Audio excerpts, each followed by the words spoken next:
Hello, Frenzy Knots.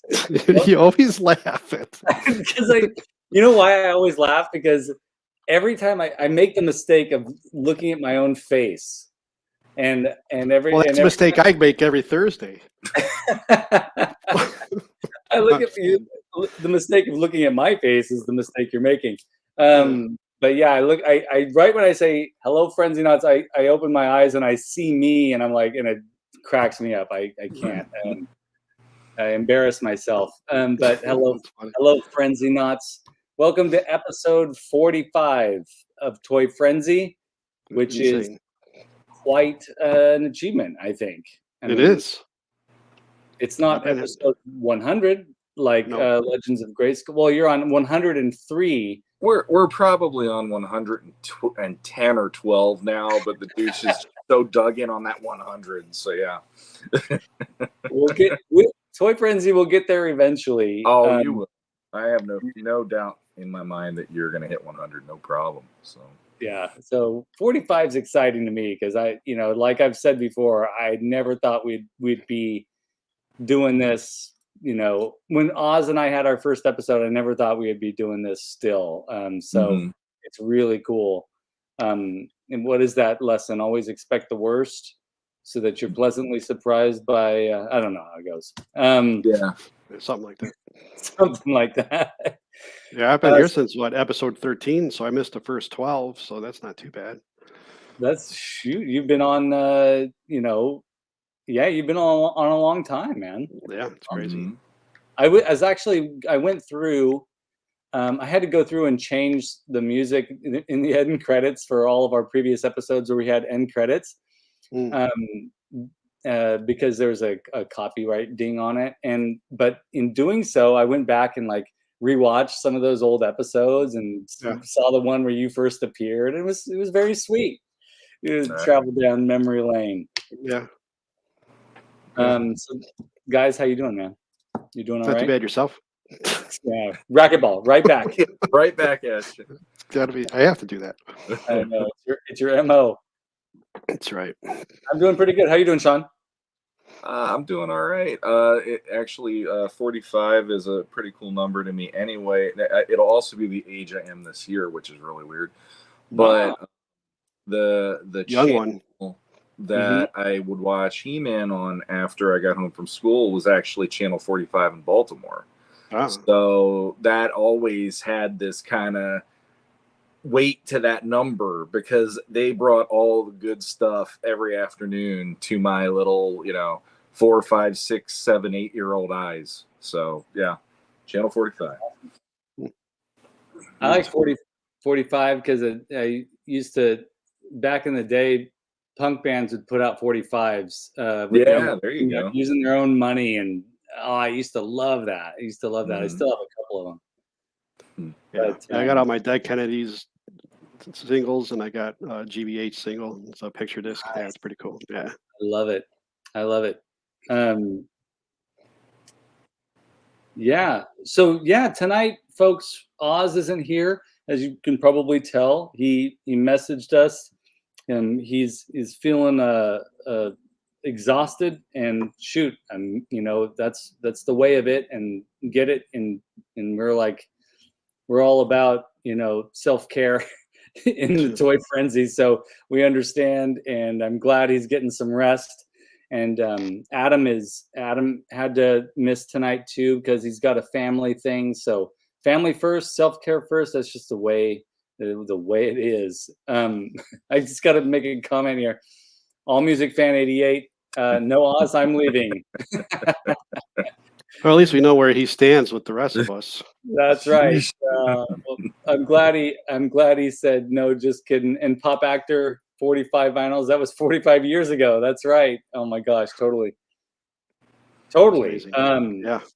I'm 46, and when I think back on all that stuff, it's like, the world has changed so much, man. So we go through I'm going to try, and I'm not going to do it as fast as Oz, but we'll go through and say hello to everybody that's in the chat. We got quite a few people there.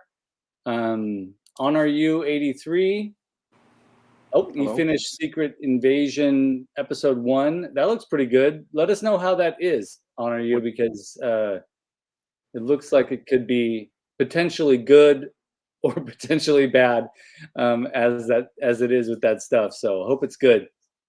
JMax77, good to see you. Great to see you. Aaron, Payne's Toy Samples, great to see you here. Bud, My Buddy's Customs. Yes, make sure to hit that like button. Thank you very much for the reminder. Thanos Copter, great to see you. And Eldor's here too. Good to see you. And Eldor's saying hello to everybody. I love Eldor's very good about that. There he is. And then All Music Fan 88 is here. And Ronald Embry, of course. Ronald Embry sent me the message. I'm going to be there tonight. Yeah, love that. Same on Toy Frenzy. Yeah. Yeah, pretty cool. Awesome. And folks saying hello to each other. Ted Darkclaw, of course. Welcome to it, man. It's awesome to see you. Duchess, of course, welcome back. Hello. Great to have you. Cobweb, of course. Great to see you here. Pop Actor, great to see you.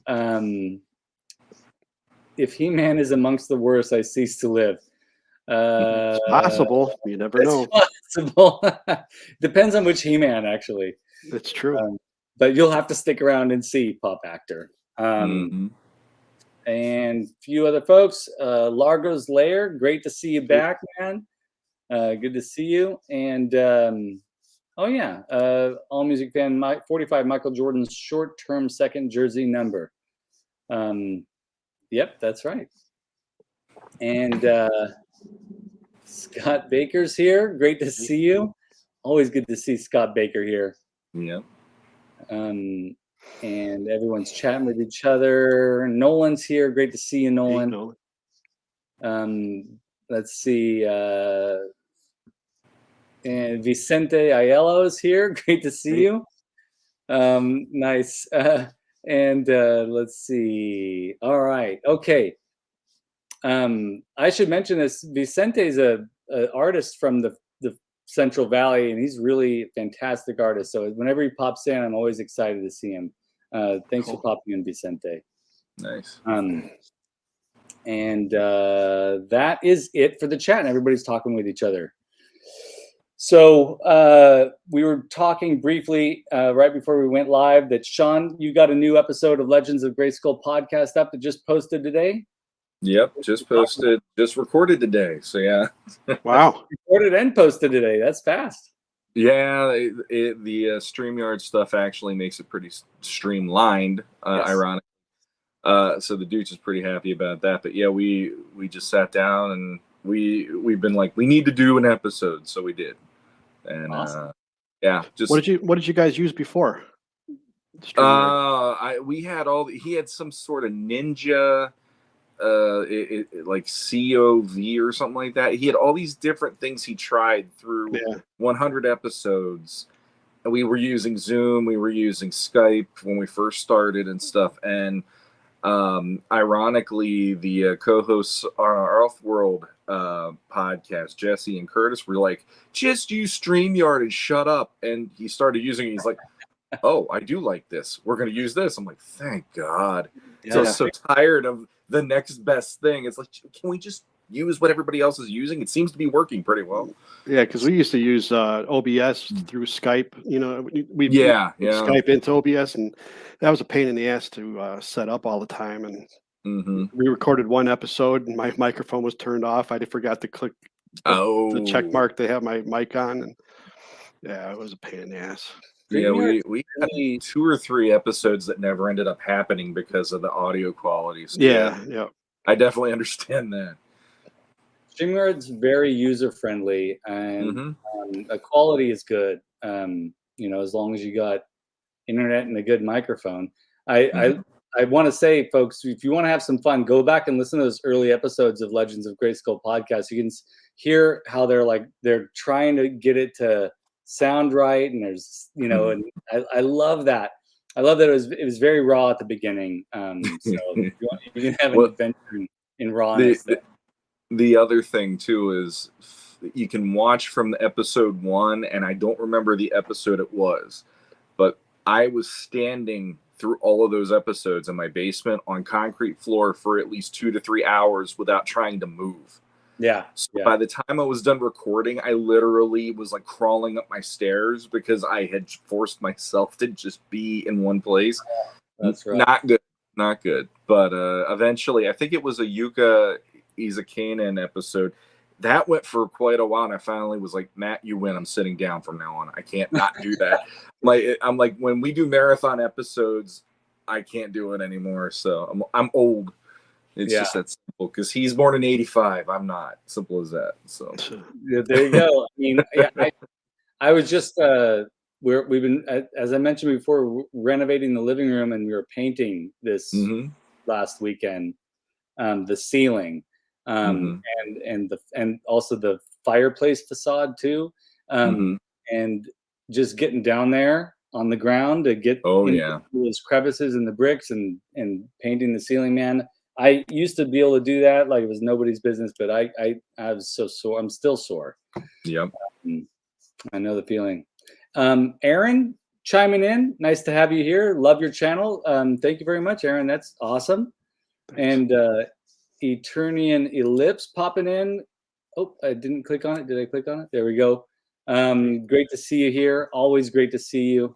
And oh, we got Dawning of a Decade's here. Great to see you. And did I miss anybody else? No, I think we got everybody. So yeah, what were you? Did you guys talk about the new Skeletor from that Mondo announced earlier this week? On the show, yeah, we definitely covered that, and even the Beastman reveal that was hinted at. So both of them got some lip service today. I swear it was like, you know, Shakespearean Romeo and Juliet moment for me seeing that Beastman reveal. Like I was like, what light through yonder window breaks? Bullshit. I was so excited. I'm so in love with that Mondo figure now. That they, you know, Beastman's face. I like the Masterverse New Eternia Beastman, but the face is just not. They should have tried a little harder to get that vintage face, because that's what I love about Beastman.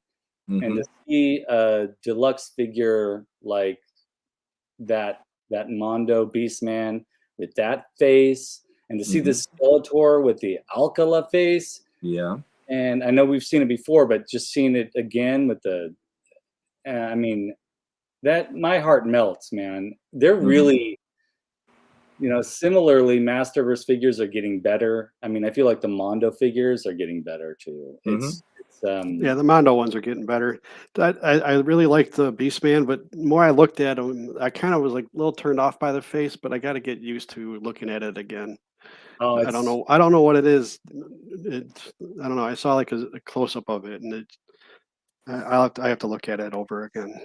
Yeah. Well, I mean, I think I stared at it far too long, man, and I'm happy. The next best face is the classics Beastman face. First best is the vintage, which we'll talk about tonight. But you know, the classics is a great homage. I got the classics right over there.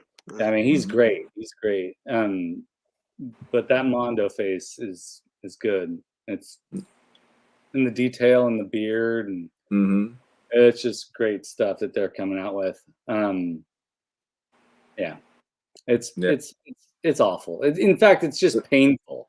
Those prices are painful. It's the beauty is painful. It hurts to see things that pretty that hit you on the head with the nostalgia stick. It's just awesome, and I'm so excited for Mondo for doing such great stuff right now. And well, that's where you get your priorities in check. You know, what do you really, really want? Do you want a bunch of figures, or do you want that Beastman?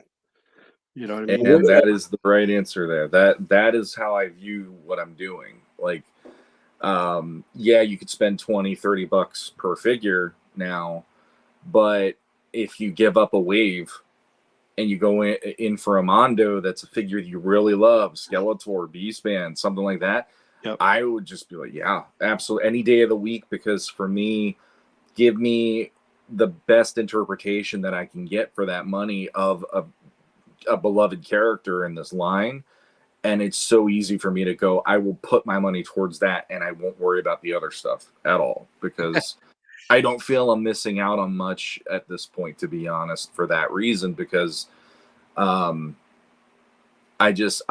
mean, they're Mondo is like almost close to perfect. I'm not going to say they're completely perfect, but in everything I've seen, they take what I love and they go, but we're also going to give it a little more. We're going to up it just a little bit more. And like when we saw that Skeletor, just the exclusives on the deluxe, what were like, I actually was like staggering looking at how much is exclusive. I mean, I didn't even think they were going to do Terror Claws. I mean, next thing I know, I'm like, there's freaking Terror Claws in this set. And it's the mini comic Terror It's Claws. the mini comic version of the Terror Claws, which I like better personally than the original toy. And then on top of that, well, yeah, and then you got a battle armor, a dragon blaster, and the dragon is articulated. It's not just the thing on the back; it's articulated. You can have him as this like little, flamethrower buddy on the shelf. How cool is that? So the man child, welcome to it, man. I love your channel. Everybody should be watching the man child's channel. It's awesome. Thank you for chiming in. And yeah, that articulated dragon is great. I mean, it's just great. So Bobby, you said something interesting. This is where I'm most challenged as a toy collector. Yeah. Like, you got to think about what your priorities are. So I've recently made a big decision that my priorities are essentially when it comes to masters, it's got to be something that it hits me over the head hard with the nostalgia stick. It's got to be part of the reason why I'm hesitant to get the new Eternia Whiplash is because it doesn't have the face that I love so much about the vintage Whiplash. Even though it's an homage to the concept art, I crave that Whiplash face. Like, it's just nostalgic for me. So but then what I do is, my problem is that I think, well, then what do I really want? I have the vintage Whiplash. Do I need a Masterverse Whiplash that doesn't quite do it? Or am I just buying the idea of the nostalgia? And then it's the same thing with the Beastman. It's like, would I rather like save up and invest in some, like, a few extra vintage figures that I don't have in the collection, or do I save up for this thing that really hits you over the head with the nostalgic stick in a new way, in a different way? It's difficult, man. It's a real challenge. I know other people have said this a lot, and we've even said it on the show, but this is the most challenging era to be a Masters of the Universe fan. See, and that was what was happening with me as well, because I told myself I wasn't going to collect anything else besides Masters from now on. I said this like a few years ago. Yeah. Because the Origins is coming out and all that crap. But then I saw like Mezco coming out with those Dick Tracy figures. They're a little more expensive, but I was like, man, I wish I would have got those instead of some of this Masters stuff I bought.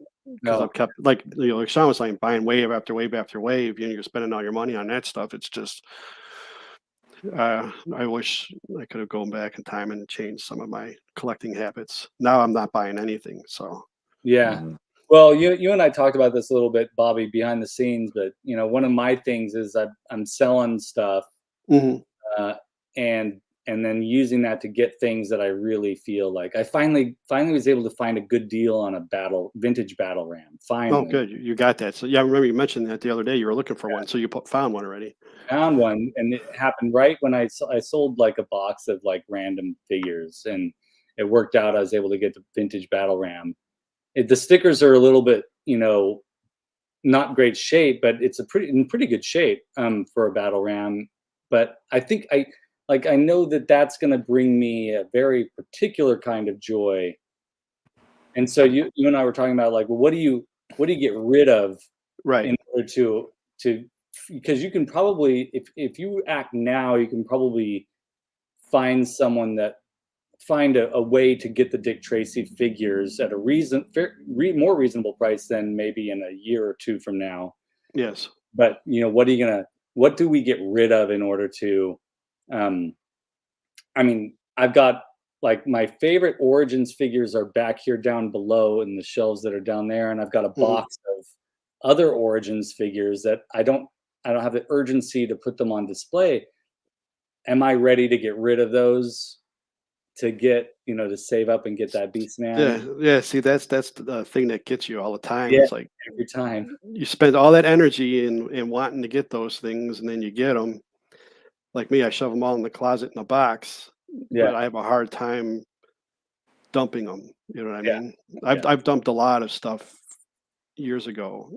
Yeah. But now I'm down to basically a couple lines, and that's it that I have. Yeah. I mean, it kind of feels good. I mean, I don't know about you guys, but purging sometimes feels great. Yeah, it does. Yeah. You clean up everything, you get rid of it. You feel like you waste your money on that shit, and Yeah. And then you end up spending it on a Mondo Beastman. Yeah. Well, but it's cool though. Yeah, it is. Like, it's really cool. We've said it a few times before. It's what collect what brings you joy, and that's a rule that I like to live by.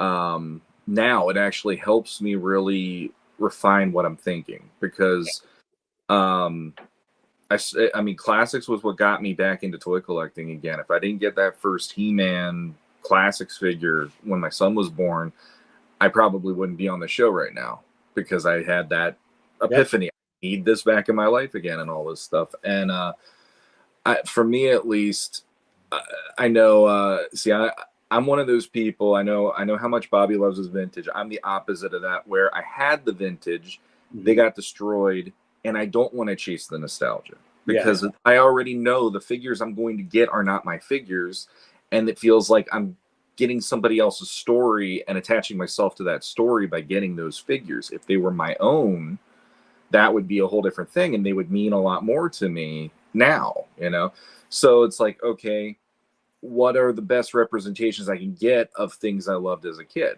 Classics for me was that one. And then Mondo now is the next step of that. And, it's like, that's where my heart is. That's where my excitement is. Yeah. So that's my North Star, I guess, if you want to call it that, to try to collect these things anymore. It's whatever ones really excite me like I'm a kid again, in that same way. Yeah.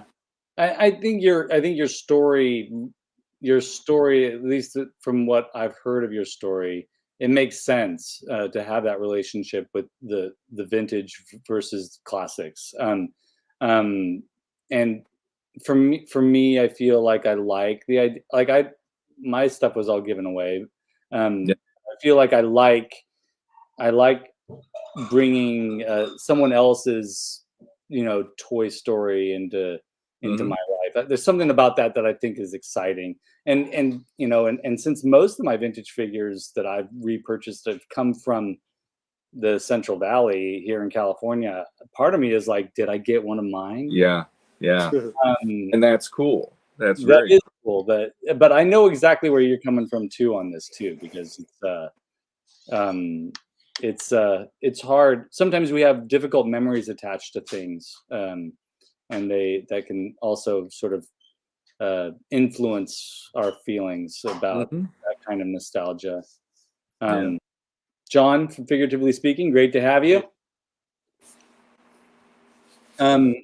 So, did you guys get anything this week? Bobby, you just said you're not getting anything, so No, I haven't. No, I didn't get anything. No. Yeah. Shawn, how about you?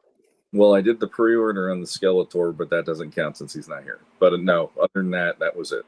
Well, that'll be exciting when you do get him, and then we can have a look.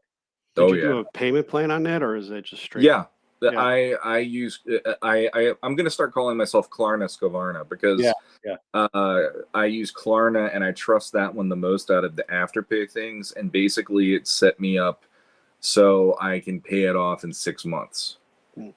So, you know, it's about, I want to say about 40 a month I'd have to pay on it to get it paid out. But I'm like, I'd rather do that than, you know, put all the money up front if possible.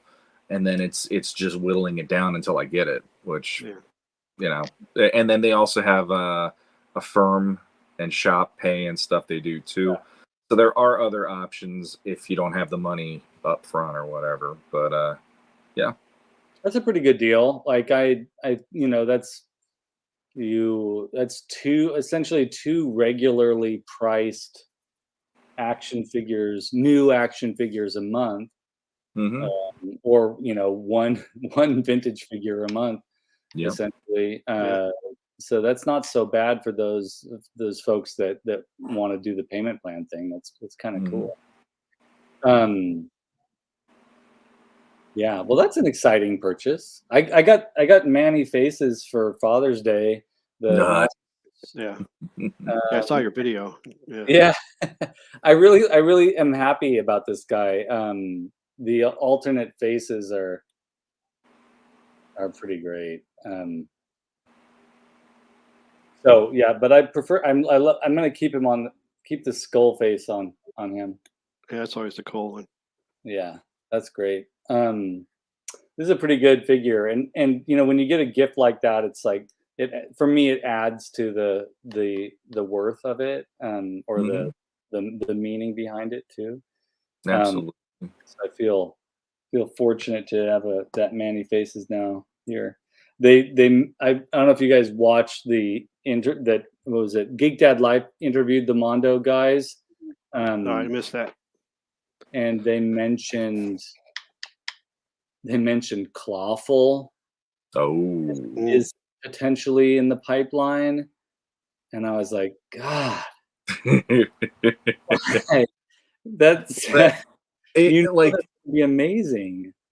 The thing about Mondo for me is like, yes, they're making the figures like right now they're just killing us because a lot of the core characters are definitely characters I'd love. Yeah. So you know, He-Man, Skeletor, Battle Cat. I missed out on Man at Arms, and Teal is in the pipeline, and all this. And it's like once you get to a certain point, I am going to be like picking and choosing a lot if I even bother, because like Manny Faces would be a huge one for me. I will probably squeal like a little girl if I saw Manny Faces as an option.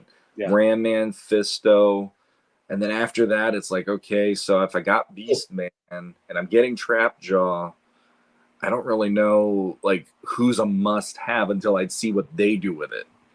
And then if it's like, oh my God, then it's like, okay, then it's must have. But I would like to see, I don't know why, the Merman doesn't do it for me. And no, neither does the Man at Arms. They changed, I think, the style of how they're making them now, but those are the first two, and I didn't like them that much. Like I said, they've gotten better. So maybe if they did another version of Merman, and like Bobby said, and maybe another version of Man at Arms too, that would be great. They did also mention Fisto as one that they're God, I'm in trouble. Yeah. I'd love to see an Evil Lyn.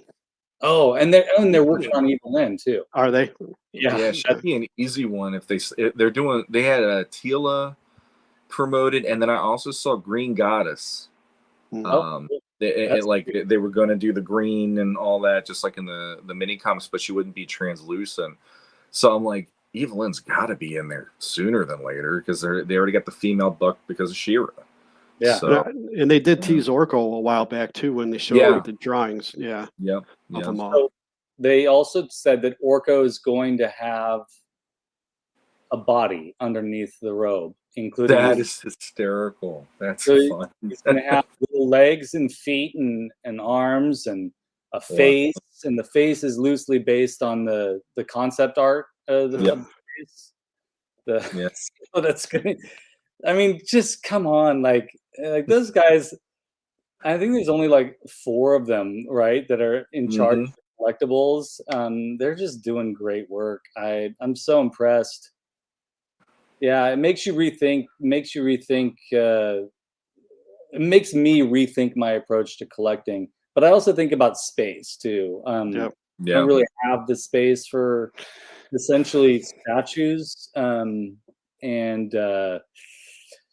But then again, as we were just talking about, not to be repeating ourselves, but then you replace what you consolidate your space, and you whittle it down to the things that you really want and that give you that joy. And if that means getting rid of a bunch of Origins figures or a bunch of GI Joes or whatever it is that you got piled up in your closet, and that's what it ends up being. Yeah, I'm pretty content on what I have right now. I don't know if I need anything new. Yeah, that's a good feeling. That's a good feeling. Yeah, especially for me because I've been collecting since the '90s, so it's it's about time I need a break from it. I've taken breaks before, a couple years here and there, but you always get that. The late '90s, early 2000s, I was buying like everything that I could get my hands on. Yeah. But I sold all that stuff. I kind of feel that way with like different interests that I've had in my life, like music and stuff. Like right now, I don't have any urgency to sit down or to get together with people and jam. Like I just don't have that urgency. But but you walk into a room and there's someone's jamming, you're gonna want to jam with somebody. Well, here's what happens to me. Like I get real nervous about when I see people jamming. They're like, "Come on, come jam." I'm get real nervous. So it's just like an anxiety thing for me. But when I watch I was just watching. You'll like this, Bobby. But I was just watching a live festival performance of the Ramones. I think it's from 90. And watching them play makes me really hunger for that experience again. Yes. Watching a band that's less performative and more just like owning it. I get real excited about that. And then the itch comes back. So I think this stuff like this comes in waves, right? It does. Yeah. Yeah, so I miss playing on stage. But I haven't done it in years. I wish I can get like one more. It's always like you're like a wrestler or like they're retired. Like I want one more match. That's how I am with playing music. I want one more show to play. I'd be happy. Maybe we'll start a band called Toy Frenzy, and we'll do that. John says my lady keeps threatening to sell my Masters of the Universe stuff if I keep getting them in the mail. Well, I mean, John, you got a lot of you getting like everything. It's so exciting to watch you collect, John. But you got a lot of stuff, man. Every day it seems like, right? Yeah, it's cool. It's cool. We live vicariously through you. There's another thing I got for Father's Day too. My Classic Bones T-shirt, which I love that design. But anyways, so shall we jump into the subject at hand, the best and the worst? And I want to say a little something about that. Worst is extremely difficult for us, I think, because it's really a matter of, at least for me, it's like, well, this thing didn't quite, it doesn't quite, I don't have as much of a nostalgic connection to it, or it's not quite as cool as other Masters of the Universe figures, knowing full well that we are all fans of the entire line and the lore and all that stuff. So at least for me, how about for you guys? Was it difficult to think about this and come up with some ideas? Yeah, like I said, I think I said it offline before we came on that, I like every single figure, but there are ones I like less than I like others. So that it's not going to be worse. It's just going to be ones I like less. Exactly. Or the least out of all the lines. And I like the meteorbs. I can't stand those. So we're going to talk about that. Oh, you got those? Oh, God. The best and worst, those are harsh words, right? They're extreme. So I always get a kick out of that kind of language. It's like, well, who's to say that what's the best and who's to say what's the worst? How about you, Shawn? It took me a little bit because, I mean, for me, the worst, it's weird because the best for me was like I had maybe 8 and I had to whittle that down and kill your darlings kind of a deal to make the 5. Yeah. And then when it came to worst, there are some where I'm like, I just like some of these later on, like later in the line kind of figures, I was like, there's reasons that even as a kid, I was like, I'll pass on that, or whatever. And I never ever felt like I was missing out. So, but yeah, like that one, both are very hard. And I'll be curious to see what everybody else has, because it's such a subjective idea that, it's like, okay, you didn't like mine. What the, that kind of thing. Like, what the heck, man? What are you smoking or whatever? So I saw some similarities in yours and Adam's lists and my lists. So we're gonna talk about this. I'm gonna jump and pop up the slides. Adam's not here to defend his list, so we are gonna look at his first. And I'll rip them apart. We're gonna rip them apart and try and figure out what was going on in his head. But Adam's best. This is my sense of humor, by the way. The simplest, smallest text. Yeah, right. No. It works. Looks like an 80s TV show. Yeah. Totally. It's utilitarian. All right. So Adam's best. Here are his best, and he picked 6 each. I think, if I remember counting correctly, I think it's 6 each. Okay. So Battle Armor He-Man makes a lot of sense to me. Yes. I love the original He-Man, but the Battle Armor He-Man, I think, is a really great, fantastic design. Yeah, I remember it as a kid. My friend had it, and it was just a lot of fun to play with. Yeah. So, I mean, it was just, he's cool. I love the design of it, and the metal armor and all that stuff around him. It's just cool. Yeah. A friend of mine had one of those Hot Wheels cars that had the same play feature. Yeah, on the side, like it could crash on the side. Exactly. And then this came out soon after that, and I was just like, this is the coolest thing to me. So I get it. How about you, Shawn? Well, don't give anything away. Oh, dang it. I just gave it away. Dang it. You gave it away, but I'll get into it when we get to mine, I think. Yeah, there you go. I'll explain my reasons. But yeah. I do say I do agree with this. I'll do that much. Awesome. Okay. Yeah, Adam. It's agreeable. I'm very agreeable. Yes. All about it. And here we go. All Music fan. Battle Armor is the best variant of both He-Man and Skeletor. I mean, so Adam believes that too. So, and I think Skeletor, Battle Armor Skeletor, I mean, I'm going to say that Battle Armor Skeletor is, for me, not the best version of Skeletor, but he is a great version. He's an awesome version. I love the purple. I love the green around the bat. Yeah, it's awesome. 100%. Yeah. The addition. I like the design of the Battle Armor Skeletor. I have seen that bat I've seen T-shirts with that bat. Yes. And I want one of those. Yeah, my old Collectors of Power podcast I was on, Rhino had that shirt. He wore it on one of our episodes. Yeah. Yeah, that's great. One of these days. How about you, Shawn? What do you think of Battle Armor Skeletor? I'm right there with the classic look and him are the best variant, the best versions of Skeletor in the vintage line for my money. Yeah. I agree with that. Yeah. Yeah, he's great. And this is another one of my favorites too. Laser Light Skeletor. He's ugly, but I love this. He looks like he's not supposed to come out yet. Like he literally looks a little like he needs a little more time in the mold or something. Looking at him like that to me, like droopy. He's the classic Avenger version of Skeletor. Yeah. I absolutely love it.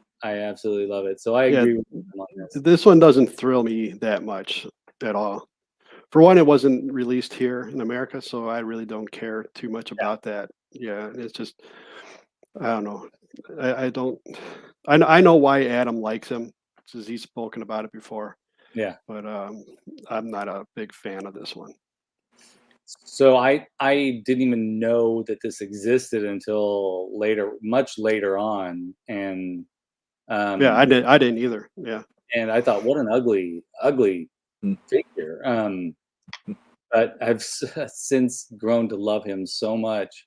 You know, similarly, the New Adventures Skeletor, which is basically just a smaller version of this, Yep.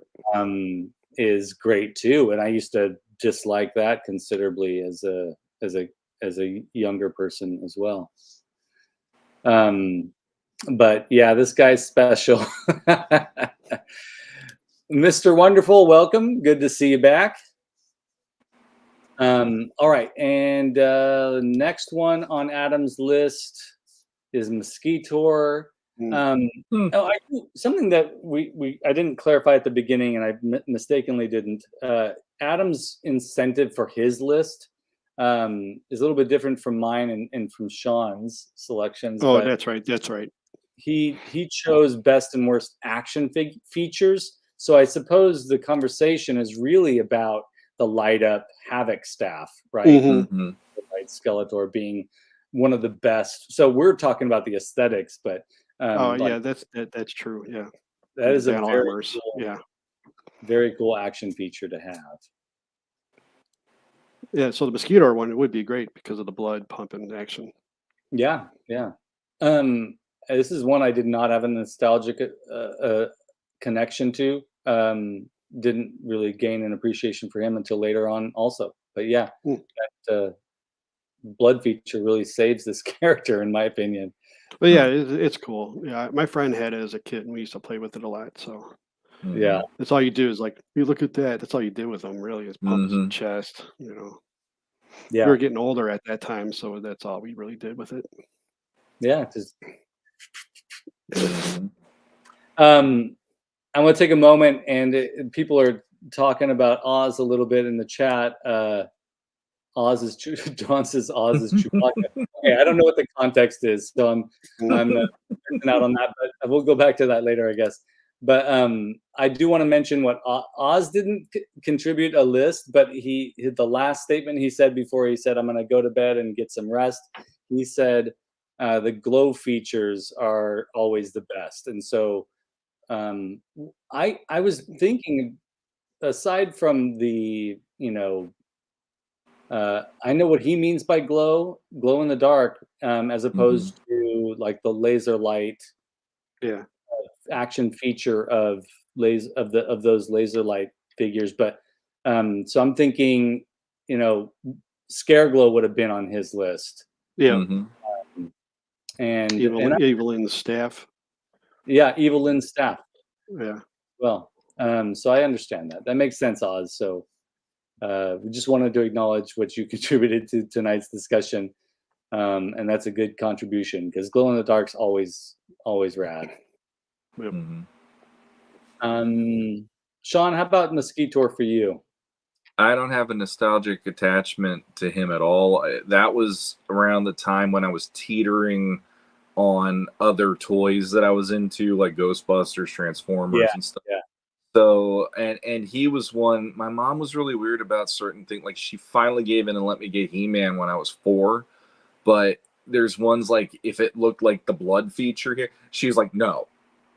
She's like, that's just gross. Now you're getting into bodily fluids and all this stuff. So it's like, that was already like, that was that. And he also, like, facially, he's not a character that really wows me. He's very odd in like this way where I would have, if I got him, he would probably be in the toy box and he'd just be in the toy box.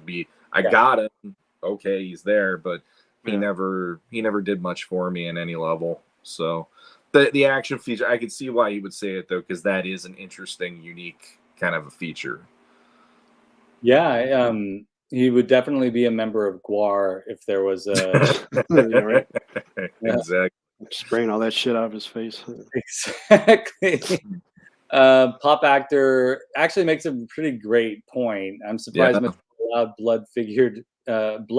blood figure due to the AIDS pandemic of the 80s. Absolutely. Like it's very un PC to do that. A lot of but I could see why we would make the decision to not do it during the 80s, you know, including the blood feature. But yeah, I understand there's a lot of that blood pumping action carries a lot of weight. It's a really cool feature. Yeah, it is. Saurod, with the sparking mouth. Yeah. Hey, kid, you want to set your house on fire? Yeah. Oh man, his action features are great. I mean, I didn't think of him at all in the list, but in making my list, he's a great figure.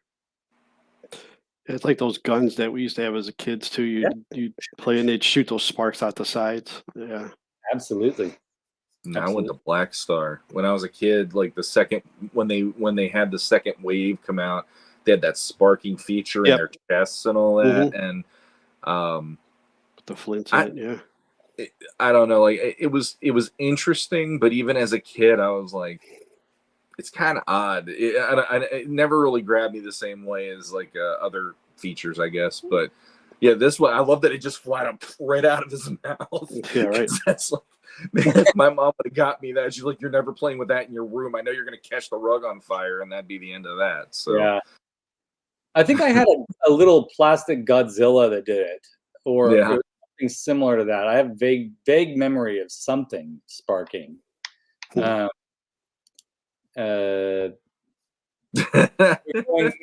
to best, lol. Hey man, best and worst is fluid in this conversation. Yeah. That's right. And I never like anything that has to do with the 87 movie. Okay, well, I do. I have a lot of appreciation for the 87 movie now, but I didn't then. I was extremely disappointed by the movie when I first saw it. I still struggle with it. Yeah, I do like it. I do like it now, because I can look at it through a slightly different lens. But man, as a kid, I was so pissed off at that movie. It's like, where, that's not Beast Man. Where the heck is Merman? You know, it really bothered me. Yeah. I remember with it when I was a kid. It bothered me more. Like the Earth stuff wasn't as horrible as some people think. Like when I look at it, but there was that feeling of, well, I couldn't need there versus, and I get why they had to do it, but I didn't mind the movie for some reason. I think part of it was the line already started with the mini comics, and that was a whole different thing. And then the Golden Books did their own thing, and then Filmation. So I just kind of rolled with the punches. I'm like, okay, this world is a different one than Filmation, and I was used to that already with certain toy lines. So it's like it kind of works in my own canon, but I also can understand why people wouldn't get into it. I only had Gwildor from the movie. So that's a cool figure. He didn't make it on the list at all, but I think he's a great figure. After seeing the movie, I had to get him because I just liked that you could get the cosmic key, even though it was a really weird, crappy cosmic key. Because I'm just like, I kind of like the idea that you could do like the portals with this and have He-Man on these different adventures on different planets or whatever. So I got him for that reason, and that's how I would play with the He-Man figures until I put them away in the 80s then. So, yeah. Thanos Copter says the opening of that movie is pretty epic, and then going to Earth felt like a pretty big letdown. Yeah, I can see that. It was, the opening was epic, in fact. Yeah, for sure. The Macy's Parade did a better job. I would say, yeah, the Macy's Parade was, when I saw that, I was blown away, and I sometimes will watch that on YouTube, and yeah, I agree. Macy's that was Parade. that stage play too, right? Oh yeah, for sure. When I was of the age where I was starting to change physically in 87. So Tila is kind of what saved it for me. She was cute. I was starting to have feelings. I definitely had a crush on her, and there was a couple parts where they had it like, you're focusing on something, but her butt was right in the camera. And as I was like 8 or 9 years old, and even then I'm like, I can't wait till I'm older and figure this stuff out, because man, that's start in the cartoons when she in the cartoon when she would land, and it's like it's between that and Julie Newmar Catwoman. We're both like, like being an adult one of these days, I think. So I didn't know why, but it's like that's what the thought process. So now you know why. Yeah, now I know why. All right, so this is another one of Adam's action feature bests, the Power Punch He-Man, and that makes sense. Caps, yeah. The caps, you know, caps are always cool, and still are. Yeah, they are. Every time I go to the Dollar, not every time, but sometimes when I go to the Dollar Tree or Dollar General, I see caps on the shelf still. So it's not, you know, it's not like they aren't selling them; they're there. Yeah, we used to take, like, my friend he always liked a lot of play guns and stuff like that, and you'd get those strips, and we just take rocks and bang them on the ground to snap them off instead of using it on the gun. I know it's a different style of cap than this one it has, but yeah. I used to love scraping them with my thumbnail and watching it flare up and getting a little bit of a burn. I don't know why I like that. That probably says a lot about me. Well, nowadays you can't. You know, kids don't have that. Yeah, they don't have that experience. You know, kids don't do it. All right. No. Adam's Worst. Okay. The sequel. Adam's Best. Oh man. Blast Attack. Really, you didn't like that one, huh? I like this character, so I was surprised when I saw this on his and also in a no. Okay. But one of my favorite. I mean, I guess we're talking about action features here, so yes, I can. That's what I mean. It's a good action feature, I think. I mean, I can see how a kid might be like, well, is that it? Is that all that's going to happen to this guy? But I love his design. I love his face. His face always saves this character for me. But you could stick him between two characters and snap him and, you know, knock him over, you know. Yeah, I see the appeal. Yeah. Shawn's holding his breath because he can talk about it in a few slides. Okay. But yeah, I understand where Adam's coming with this. I do kind of like the look of this guy though. He's definitely different. This is interesting. All Music fan. I have him in classics. I never heard of him before then. Yeah. I can see how that would happen. Yeah, he was later in the line. Yeah. There are a couple of characters that I saw in classics. I was like, oh, I didn't know about that. So yeah. And then of course, when the internet comes along, you learn all kinds of stuff. Yeah. All right. The next person on Adam's worst list is King Hiss.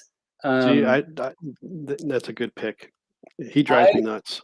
He drives me nuts too. And oh, really? I'm surprised. I thought you guys were going to jump all over me about that. No. Well, you know who would if he was here? Oz would. Oz would totally. Yeah, Oz is not here, so too bad. He loves the Snake Man. I honestly struggle with the Snake Man. I missed the boat on that completely.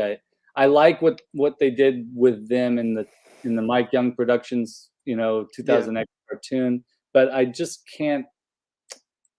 This smiley guy with the skinny torso when you take his shell off, and it's just a weird. Oh, I got an image here. This it's kind of like Dookie's. It's like. He's kind of got little. It's look how fat his legs are compared to the rest of them. It's a really strange. I will say the Origins version of this character is a slight improvement. Really, I don't like that yellow. But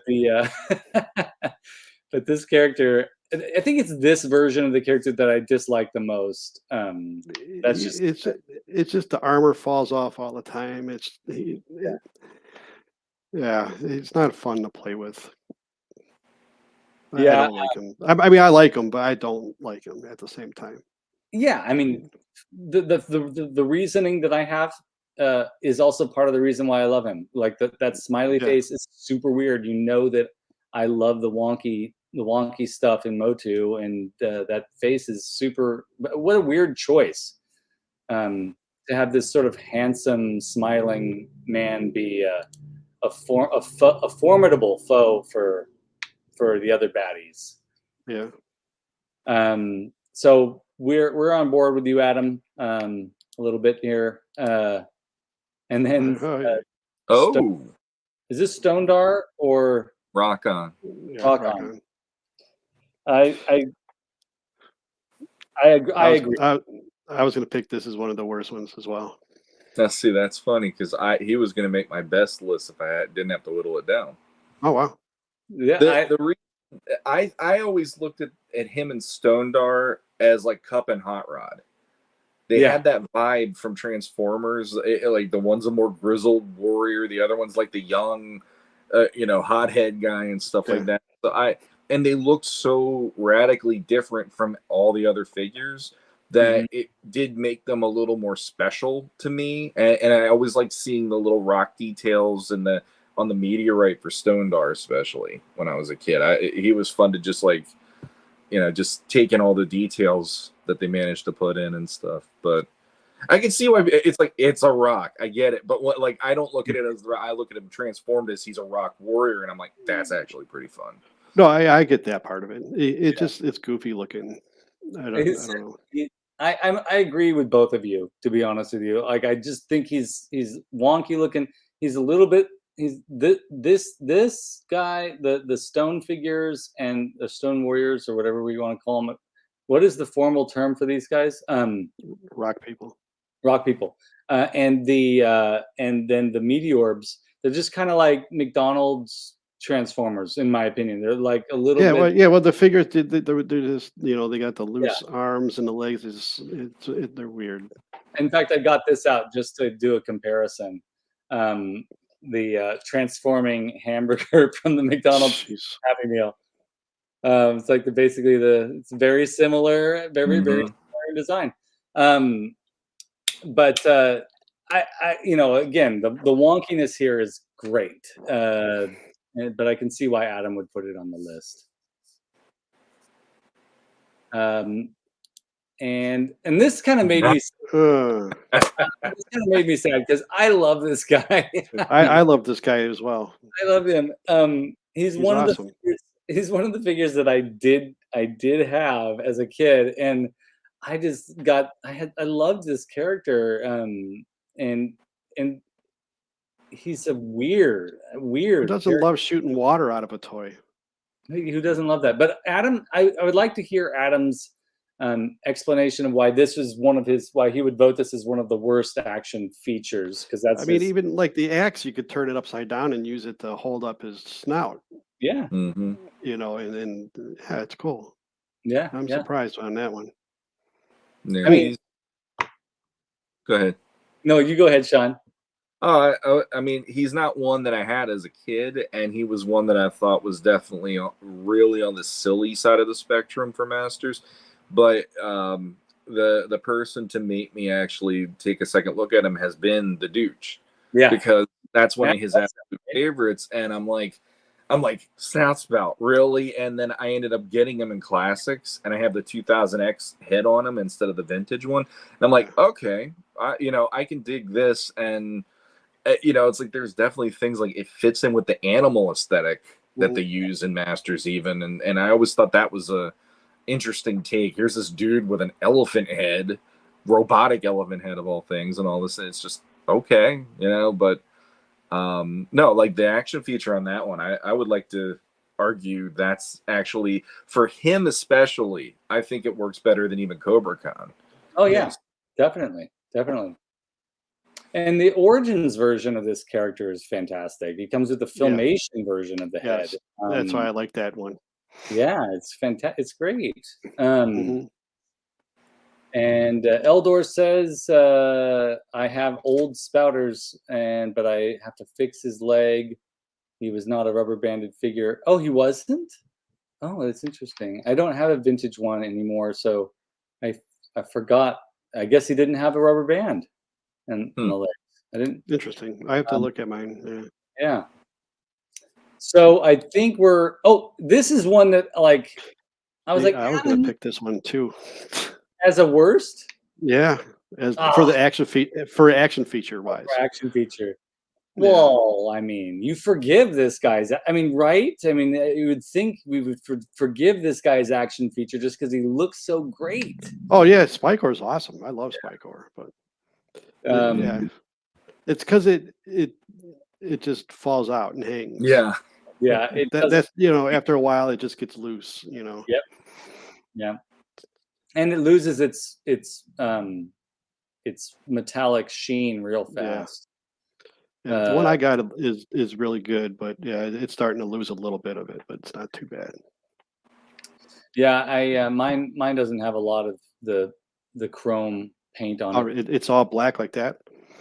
Close. It still has some on the tips, just like this one, in fact. Oh wow, okay. But the Origin Spycore, as All Music Fan 88 is saying, he's looking forward to that. I'm looking forward to it too because he looks like this. But I wish he had I wish he would use this opportunity to improve the action feature. And that's another one that's just going to snap on there, right?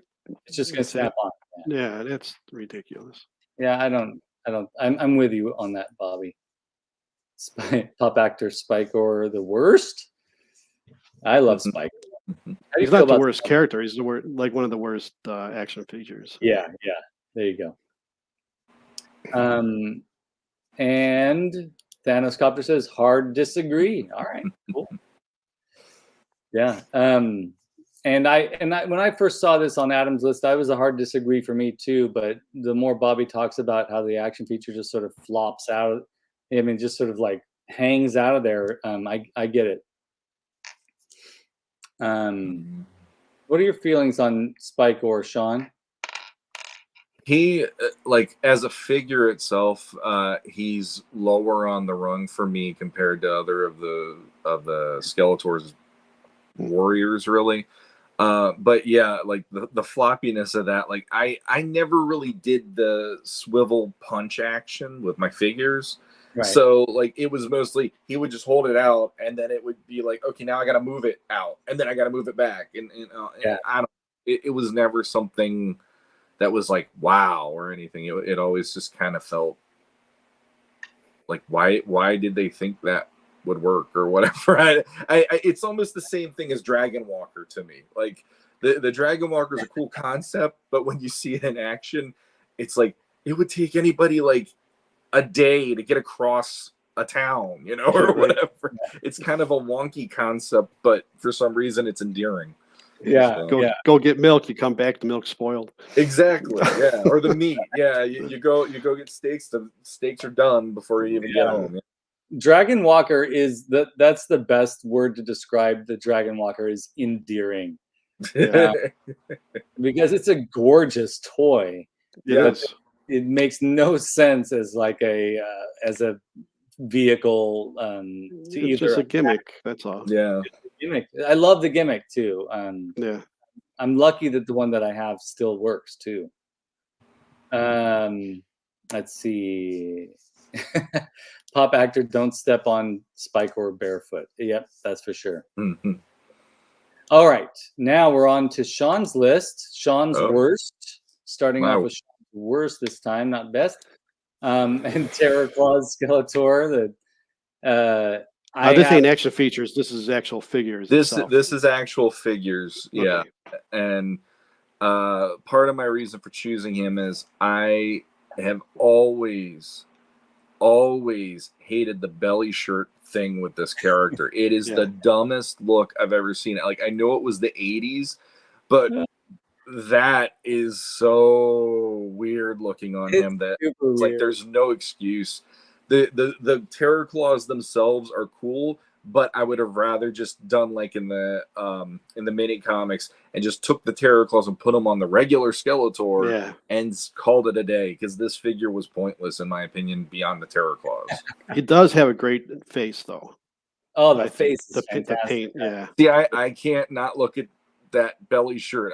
Whatever. No, I get that. Looks like that belly shirt is always going to be what draws. But they put a skull on it.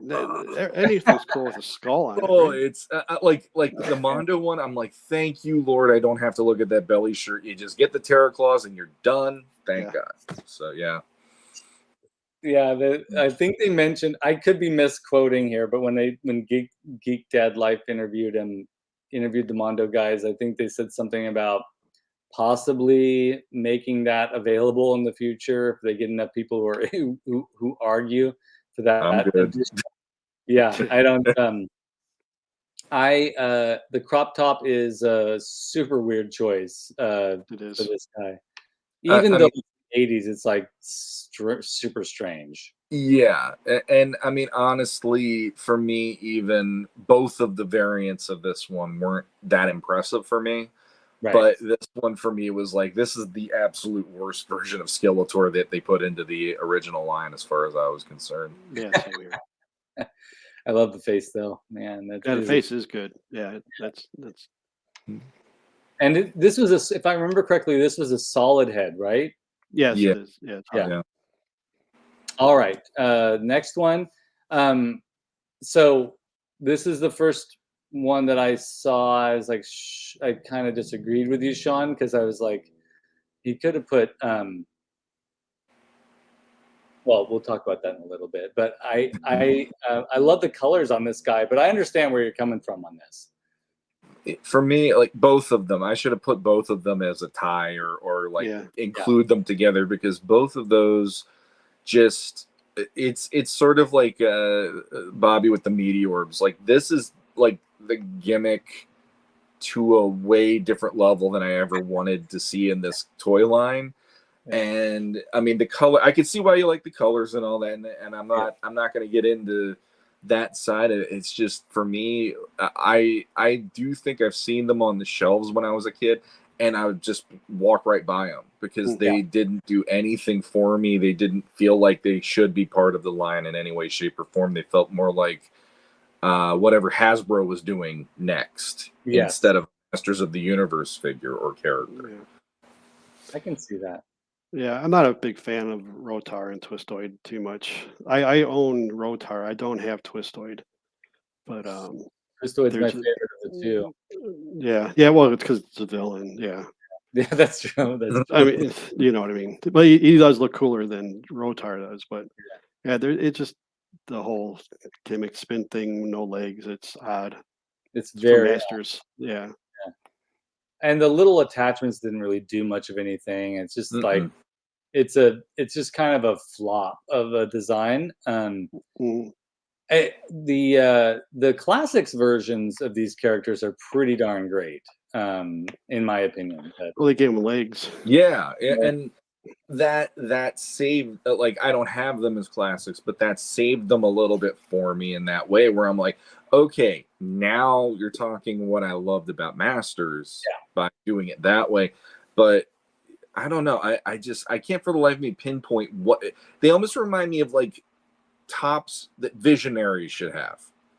Like if they almost have that vibe or something of those lines, and I know they're not 100% it because they're tops basically, but they look more like they should be Visionary characters with masks and all that to me versus this. And I mean, to be honest, like that's part of what eventually like crumbled my love of that line of Masters, because stuff like this would happen. I'd be like, I don't know what the heck they're thinking this is going to be. like I want more warriors, you know, like I want the guys with legs and all that walking around doing their things and whatever. And this was definitely part of the whole, like, okay, I'll go see what Ghostbusters are doing this week or whatever when I go to the toy aisle when I sell these guys.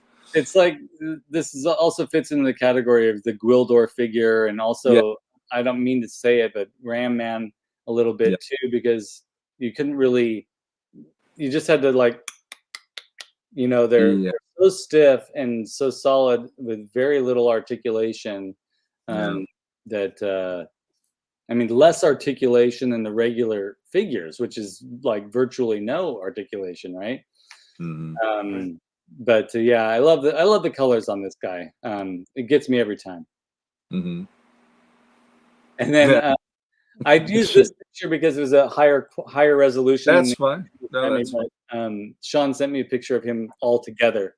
But let's hear what you have to say about Blast Attack a little bit here. I don't know. He's another one like Rotar Twistoid or Twistor or whatever, where I just was like, this isn't working for me. Like, I know you like the face. For me, the face was always like, it felt like he should be somebody like in a dungeon. Like he was the guy keeping people in check in the dungeon. But then when you see what his feature is, that made me go like, so basically he's a one and done character, the way it felt to me as a kid. Because even they made fun of that in Revelation, which amused me. I love that they got it, that he started his countdown went off and he's just like, and then boom, and I'm like, that's kind of how I thought of him even as a kid. So it was really hard for me to want him as a figure.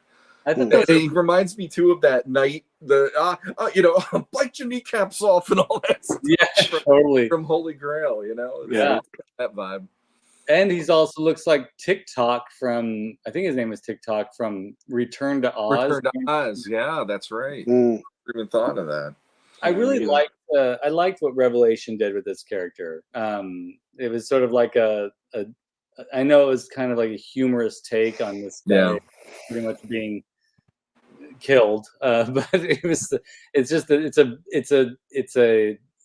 a silly concept for that self-destruct would be a character's power.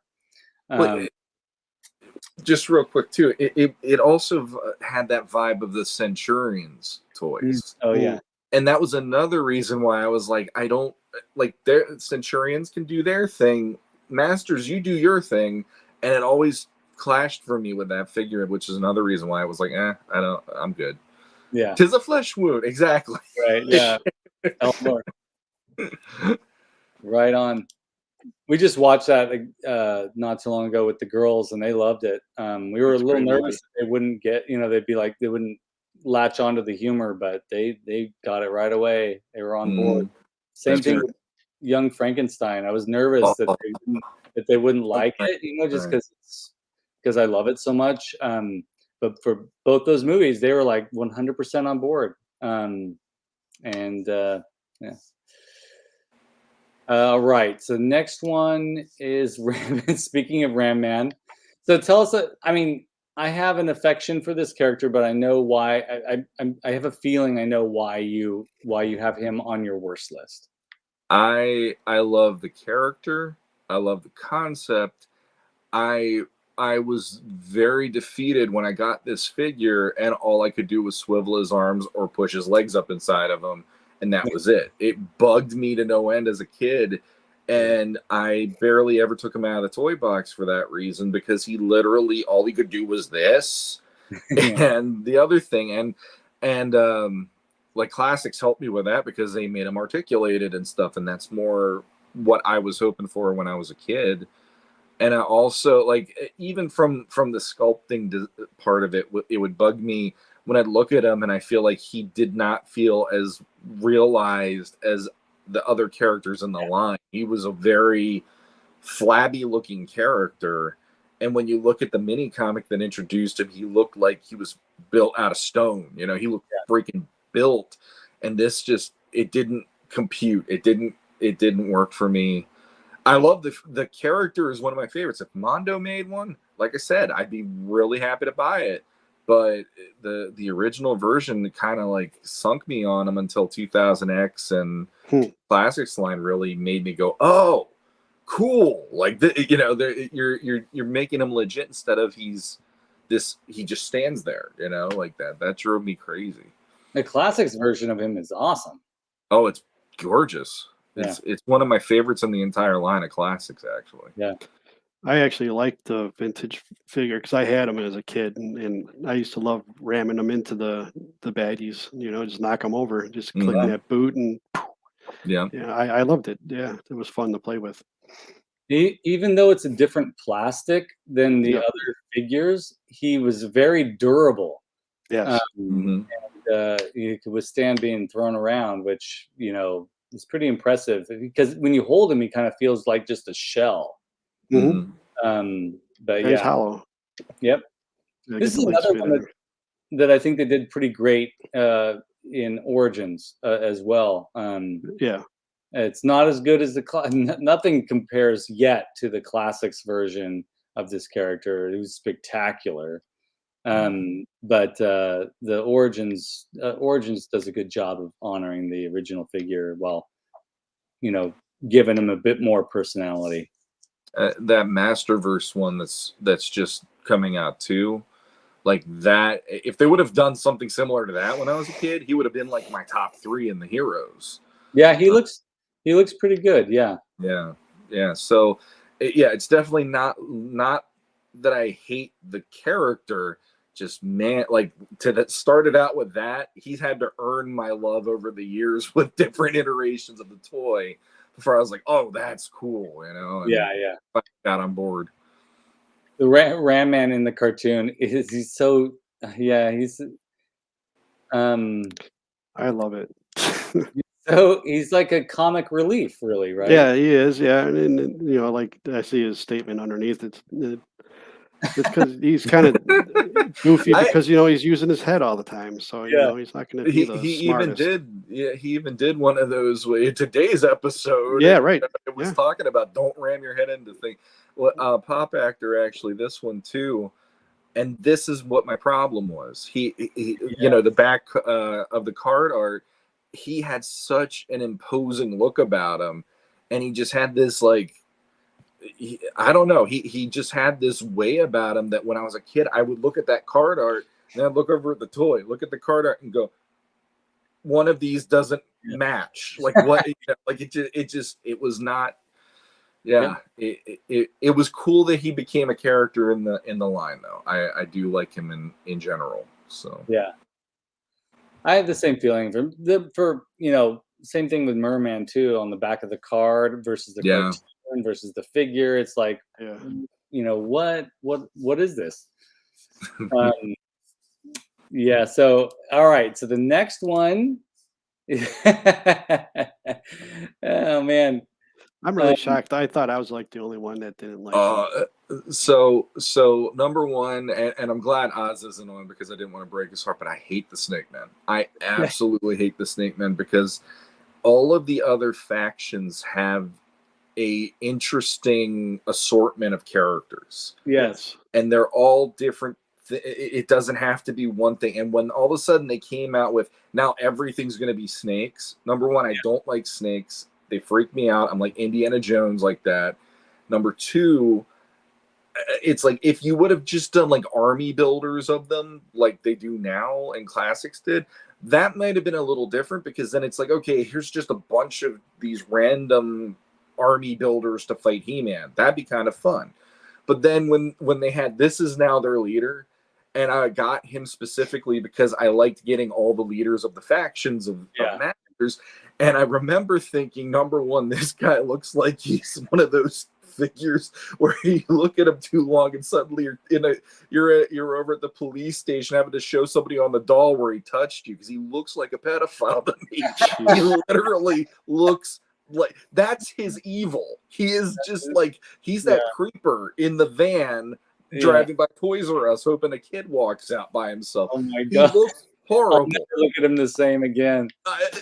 Somebody brought that up at one point, and I go, "Oh my god, that's exactly what it is." He looks like, "Hey, you want some candy?" You know, he's got that vibe.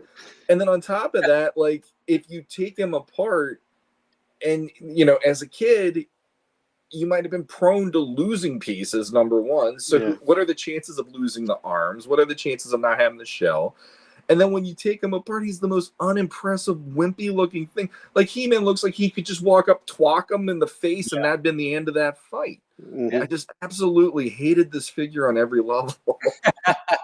I don't know if I brought that across properly, but absolutely just and the Snake Men in general. It's like, oh my god, like I really wish they came up with some other faction that could have been more of a motley crew of characters, like how the Horde worked or how, you know, Skeletor's men work, but in a different take of another villain ideal versus men.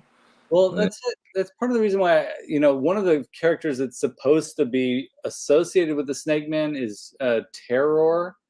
And I feel like that's the kind of thing that you would want to do with Snake Man, like a variety of of lizard-like mutants, right? A whiplash trap jaw. Yeah, yeah. I mean, that's what There's too many things that I like about other characters. I think I figured out what I wish they would have done. It just came to me. But you saying that gave me an idea. I wish they would have done something where they had a whole faction of not snakes, but a beast faction.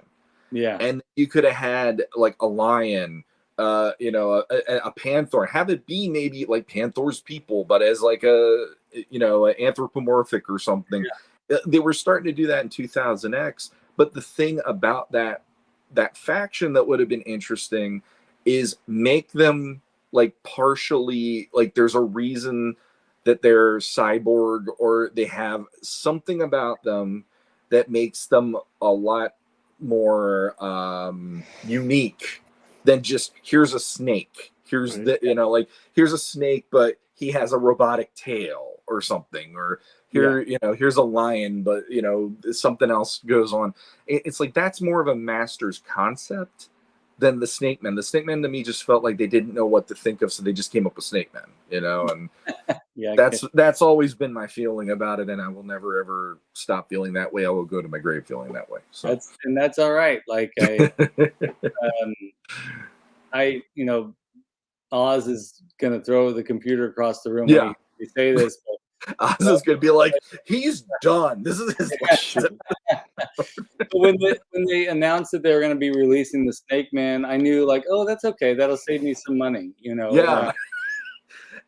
The only other thing, Snake Man wise, like 2000X did the Snake Armor He-Man, and I actually like that look as something different than what we had as kids. Yeah. I thought it was at least the Gladiator vibe kind of looked good on He-Man, but I have him on the shelf, but I don't really want to acknowledge the snake armor. I just look more like he's Gladiator He-Man, like it's like he'd have those snakes taken care of in 5 minutes. What else is he gonna do? Hang out. That's it. So yeah.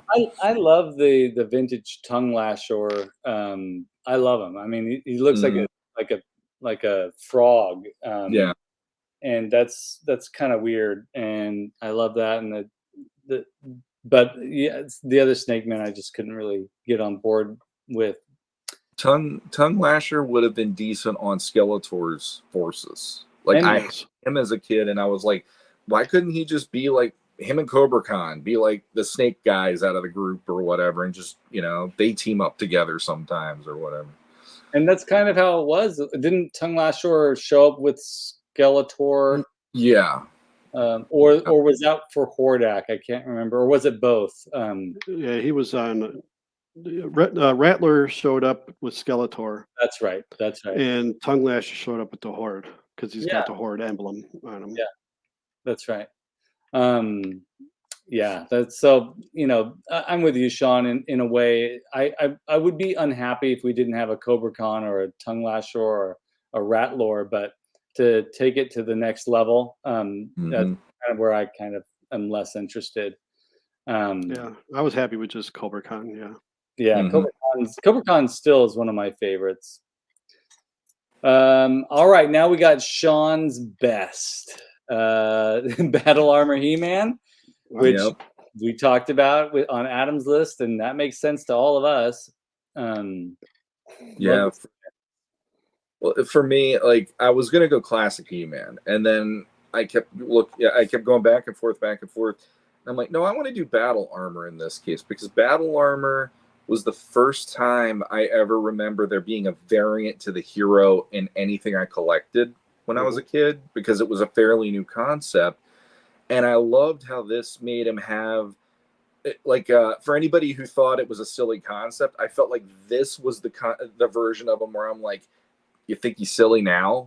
He looks heroic in this, and it's almost like he's a barbarian, but he's also a knight in shining armor. And I also love the H logo, especially because I felt like that was their attempt to go, look, it's Superman, but as a barbarian. I was like, that's awesome. And then when it was on Dragon Walker, then I'm like, oh, so this is now a thing. That's kind of cool. He's got a crest. So all of that, plus the battle armor feature itself was actually really fun too. We got some people chiming in with the Snake Man. Tongue Lasher showed up with Skeletor in Filmation and in one Princess of Power episode. I'm gonna say I believe you, All Music Fan 88. I do remember that Princess of Power episode because that's a good one with the burning. Tongue Lasher was part of the Horde. Yeah, and then also Rattler was the one that showed up with Skeletor. That's right. And then Cobra Khan wasn't one of Skeletor's henchmen, but I think he is. Yeah, he showed up in the cartoon a couple times with Skeletor in the He-Man. Oh yeah, he was on a lot of Filmation episodes. Yeah. It's just the 2000X they changed the story. That's right. 2000X is different, and that's that's fine.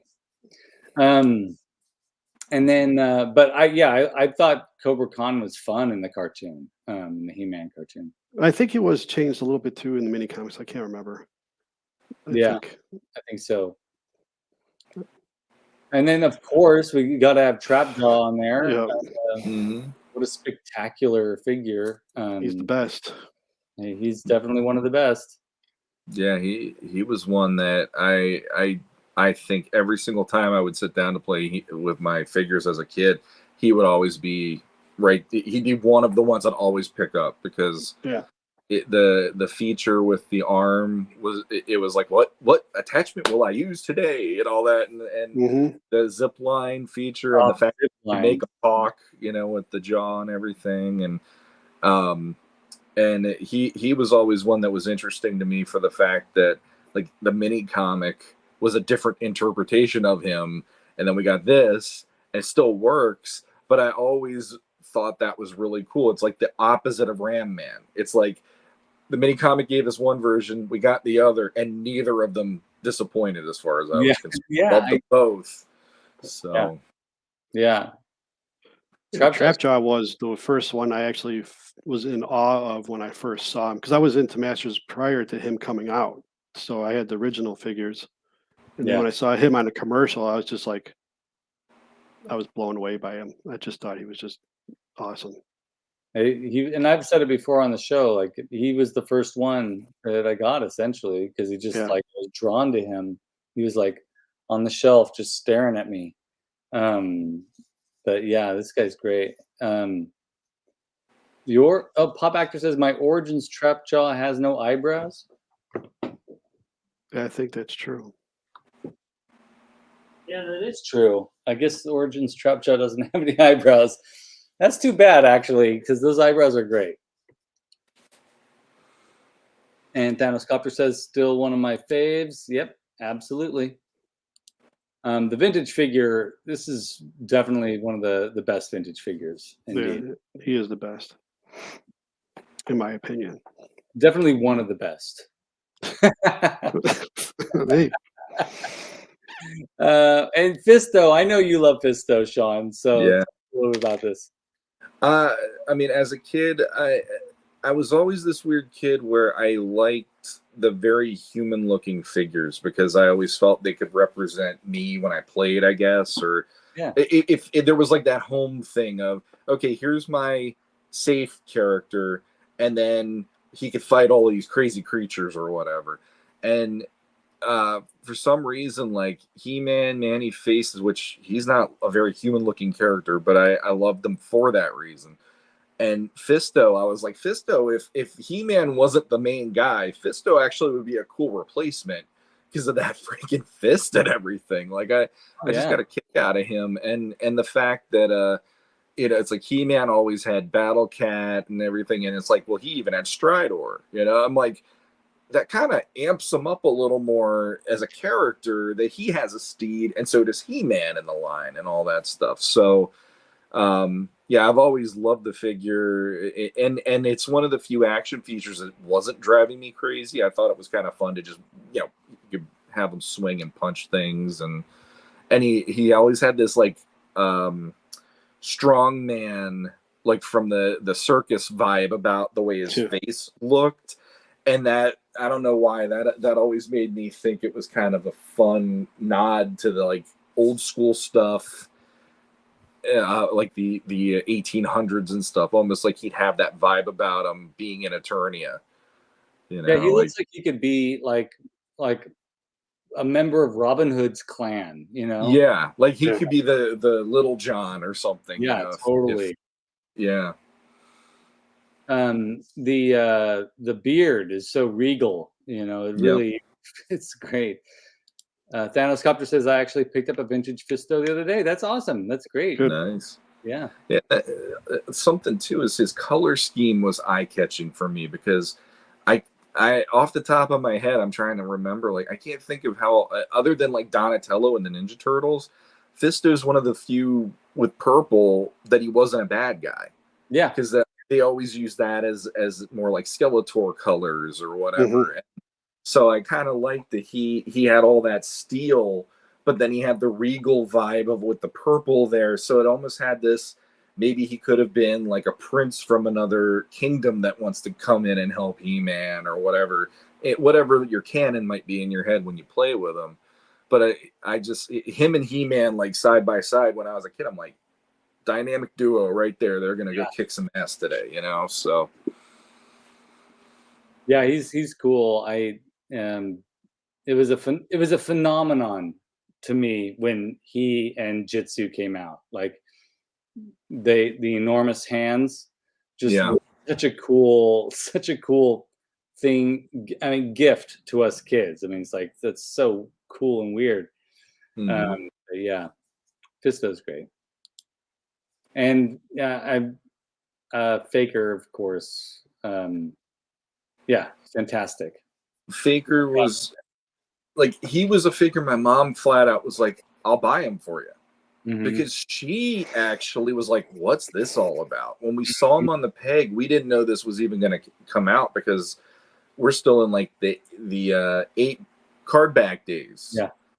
And then out of nowhere, we go to the 5 and dime, and there he is on the peg. And my mom and I were like, wait, there's another figure you don't have yet.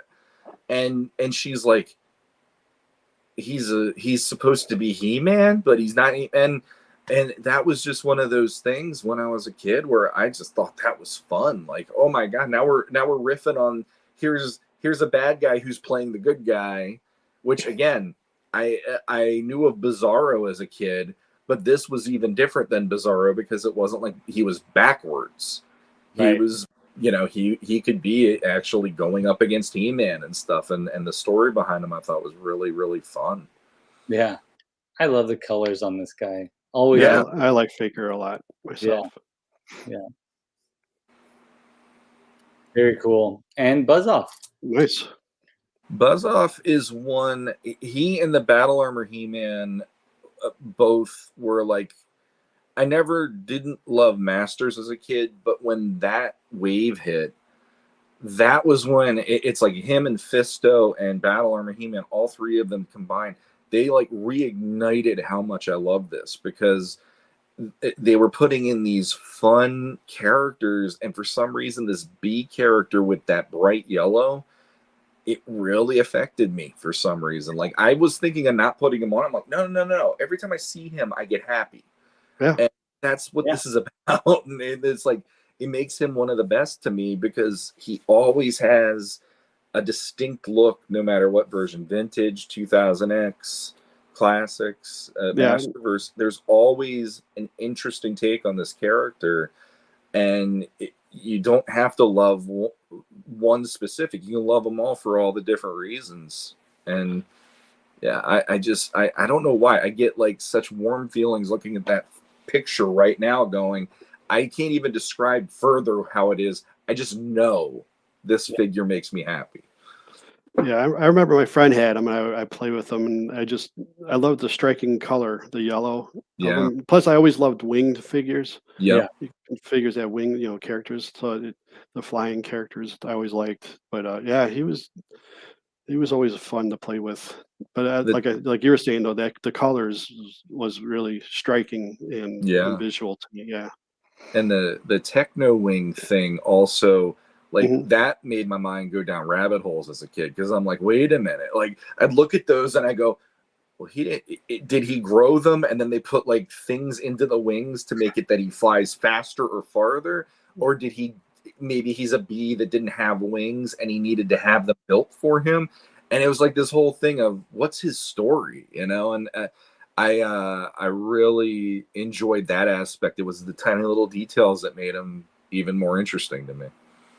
This is by far my favorite version of Buzz Off. I think there's magic in this design. Yeah. And I'm people are gonna get frustrated with me when I say this maybe, but I didn't really like his design in 2000X, the Mike Young Productions cartoon. Didn't really like it that much. I'm not really a huge fan of the Masterverse action figure of him either. This version of him and the classics version, which honors this version, are spectacular in my opinion. There's something special about this design that those other versions don't quite get. They're trying to take a more anatomically correct approach to the insect, and I think that's not what really works with Buzz Off, in my opinion. What works with Buzz Off is that he's weird. He's half bee, half human, as opposed to all insect. I mean, look at those arms and legs. I mean, very fleshy, right?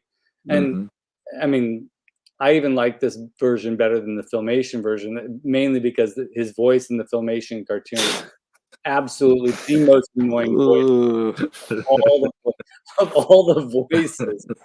I love it. The children in Filmation are terrifying, but Buzz Off's voice is straight up annoying.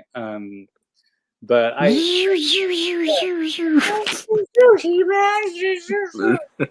it's like, oh. But I love this figure. I do. I love this figure. Yeah, my 2000X Buzz Off always falls over. It's the only one that doesn't stand right because it's just built weird.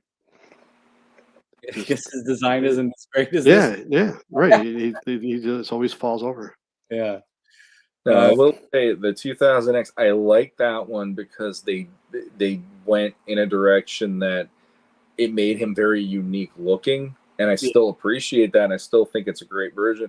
But either version, it's got something that appeals to me one way or the other. Yeah, I love this character too. All right, next on. Oh, now here we go. Skelly's best. I know you're all gonna be like, oh no, oh, duh, whatever for some of these. So I'm downplaying it now. But Stinkor, awesome. You guys are old enough to remember that in the 90s, in the early 90s, the sort of neo hippie movement, right? Slightly pre-grunge and extended into the grunge era, and all the young neo hippies were wearing patchouli. That made me so happy because of this figure. Like, I was not into the style at all, but if I catch a waft of patchouli, it just takes me right back to this action figure, and it gives me great joy. So yeah, Stinkor is awesome. The colors, the smell, he's great. Yeah, I love Stinkor. Yeah. He's awesome. The black and white is fantastic. Yeah. And a blue shield. Like, they were like, should we give him an orange shield? Nah, let's give him a blue shield. What the fuck? And those yellow eyes, just yeah. Yeah, that was a better head on him than Merman. Yes, I agree. Yes, it's like this head sculpt was made for Stinkor. Yeah, for sure. It fits with the furry look. Yep, definitely. All He's right. terrifying too when you look at him. You know, his face is terrifying in that color compared to Merman. Yeah, I think he's scarier looking. he is because his mouth is all black. There's no Yeah, paint he's just it's out. weird. Yeah, he's cool. Yeah. Always will be one of my favorites. Mossman. So these two, I mean, I've probably said it before, but these two, I got these two maybe for Christmas or a birthday or something. And I think I played the most with Stinkor and Mossman of all my other figures. I don't Wow. really know why, except for maybe the smell, the textures, the colors. But I love that he smelled and had the flocking, and that he looked like Beastman, which is one of the vintage figures I was never able to get. So so yeah. Yeah, for a while I used to think Mossman was a bad guy just Yeah. because he looks like Beastman. And I didn't have the mini comics or anything like that because my friend had most of the toys, but he just opened the packages and threw them all out. But until you saw the filmation where he was a good guy in that, and I was like, "Oh, that's weird." Yeah. Because he looks like a beast. They just cut off the fangs part of it on the paint. Yeah, they Where, just where didn't he's, paint the things, and yeah, they he's just smiling. his eyes going like this. You know, it's like Yeah. He's not that's as ferocious. Yeah. that's it. Now he's a good guy. Hmm. Yeah, I love this character. Um, Sean's like, I don't like Moss Man. I should have put him No, on the list. it's not that I don't like him. He was one though that, like, I know people complain about the stink for Stinkor, but for me as a kid, the stuff that got stuck in this guy's Yeah, blocking yeah, actually made me not want to touch him after a while, because as a kid you're playing in whatever you're playing in, yes, and next thing you know, if you're playing with him, you're like, oh, that's never coming out again or whatever. And I mean, it was a fun concept, and as a character I thought that's kind of fun, yeah, but it's like the vintage line didn't really kick him in for me until 2000X with some of the whole, oh, now he's in control of like the green, you know, and yeah, I'm like, oh, now he's like, he's kind of like a demigod of some sort. That's kind of fun, you know, like he's like Swamp Thing basically. And I'm like, okay, that works versus just the camouflage feature. But no, the two of them together, Stinkor and Mossman, they're like peanut butter and jelly to me to this day. Like you can't have one without the other. So can't have one without the other. That's true. yeah. I love this top actor. Is it me or Moss Man look like Beast Man? And Allison Troy, oh, welcome Allison, says I don't see the resemblance. So Has anybody done a custom like a Too Bad character, but put Stinkor and Mossman together? that's Did I just blow your mind? you blew my mind. That's brilliant. That needs to happen. That needs to happen. Oh I man, think that'd be cool. that would be great. Next on my list is Spikor because I love this guy. He's a great character. I love the character itself. So great. I We mean, were talking about the action feature earlier, but the character yeah. is awesome. This is also one I didn't have as a kid, but I always wanted him. I had like a couple friends that had him, and he was just so cool. Yeah. And got my very first Spikor just a couple of years ago. So love this guy. And we've already talked about him, but this okay. I mean, I was talking about Spikor. We've already talked about him, so I'm gonna move on to the next one. Original, very first Skeletor release, classic with the pink cheeks. I mean, and the half boots. There's something about this particular version of Skeletor that I'll always love the most.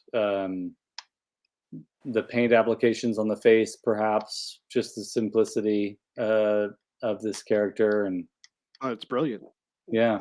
I was looking at. I was visiting with my dad and my stepmom last weekend, and they have a little corner for their grandson, my sister's kid, and I gave him a Skeletor, an origin Skeletor for his birthday, and it was sitting over there, and I was looking at him from across the room. I was like, what even is it about that that is so good. It's hard to even.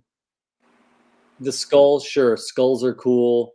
Purple's great. Blue's good. I don't know what is it that makes this character so great, and it's hard to articulate, honestly. Well, it's the multi-painted face for one. Yeah. And the skeleton face, of course. That's what makes it cool compared to the, the duller colors, I think. I think so. I think you're onto something. The shocking yellow and green and little beady red eyes for the Well, skull. it's like in Clash of the Titans when Charon is rowing the boat and then he turns around and you finally see his face. You're like, oh, that's cool. Yeah. It's the same effect. I think so. I think that's it. It's so it's kind of a phenomenon. Skeletor is kind of a phenomenon to me. He is. Well, he uses for everybody, I believe. He's great. He's, I mean, everybody has. I shouldn't say everybody, but like when you're a kid, you typically have fears that as an adult you don't have. Like as an adult, you grow out of certain fears: the boogeyman, the thing in the closet, the thing under your bed, and all that stuff. And the thing that makes Skeletor special, in my mind, is always they literally made the leader of the villains the nightmare fuel that you don't want to have in your room, and you bought him and he's in your room. Yeah. And it's like, if you want to have the complete because typically, the hero and the villain are going to be diametrically opposed. If you're going to have a guy that looks like He-Man, you're going to have a guy that looks like the god of your nightmares, the thing that will come out of your closet and take you to hell, being that guy. And when I look at Skeletor, he's pretty darn close to the way I would have envisioned that being. Yet at the same time, you had to have him because he is Skeletor. I mean, I can't think of too many other 80s villains that I'm like that way about. And I mean, Megatron, I give a shit about because I couldn't buy him because my mom didn't want me to own a gun. So it's like, I can maybe Cobra Commander might be, but he was a little more silly. It's like Skeletor from the mini comics and all that stuff. There's definitely this threateningness to him that still works. Yeah, he's the face of death too. I mean, really. Exactly. It's like death incarnate versus life incarnate, and power incarnate and stuff, and the fact that he wants that and he covets it. And then you see his staff too. It's the goat head on there. That brings a lot of evil intention as well. Yeah, and like that was definitely one of the shining points of the 87 movie. Like, he won. The beginning of the movie, he won. And on top of that, he's just like barking orders and stuff. Like when I saw that movie as a kid, I was literally like, in my seat, scared to death, not knowing what he was going to do every moment he was on the screen. That's how he should have been, in my opinion. Like, Skeletor, it should be this. He should be, a threatening, you don't know what he's going to do from moment to moment kind of a character. He should make you feel uneasy, Bobby said Charon from Clash of the Titans. Clash of the Titans. Thank you. I just had I had a moment there. But so if Skeletor looked like that in a movie, it would be great, because it's shocking when that character turns around and you see that it's a skull, and so I think that's necessary. It's necessary to allow Skeletor to not be too human, to be the skull that he is. You need that dry bone look. Bone look, exactly. So I'm, whenever they talk, whenever the rumor pops up about a Masters of the Universe movie, and apparently they're in post-production with the one right now that's supposed to come out. But like, whenever the rumor goes around about who should play Skeletor, it's really who should play Skeletor's voice. Yeah. Because we're hopefully not going to see. I mean, I love the Frank Langella design of that Skeletor, the makeup design. I have an affinity for it now, but it's not really scary. No. And Filmation Skeletor is not really scary, but the Alcala Skeletor from the mini comics, the Skeletor that is here that we're looking at right now, he's actually scary looking. Despite the, as Brick something said, despite the perfect, the unexpected sort of shocking bright colors. Yeah. And welcome, Brick. Good to see you. All right. So next on my list is just, I know it's predictable, but it is what it is. It is what it is. I didn't have Skeletor. I didn't have Beastman as a kid, but I was so obsessed with those two figures. I would, I'd have,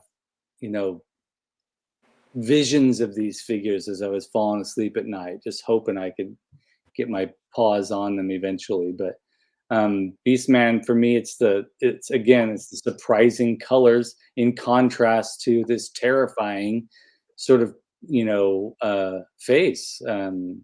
He's awesome. I love him. And I watched the 1930s version of King Kong like almost on a daily basis as a very, very young kid. We had it on, I don't know how I did. I guess we must have just had a copy of it somewhere somehow.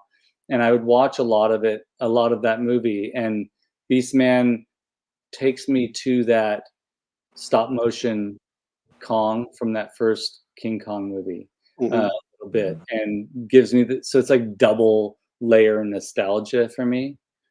So Beastman will always be one of my top favorites. I always liked his armor on his shoulders and the fur around. It's so cool. It's just awesome. Yeah, I never had him either. My friend did, but yeah, it's a brilliant way to bulk out his shoulders without having to spend money on making his torso bigger. It makes you, since I like in the Road Warrior and all that, so you think of like those guys wearing like the spiked armor and all that stuff, and things. It's neat looking.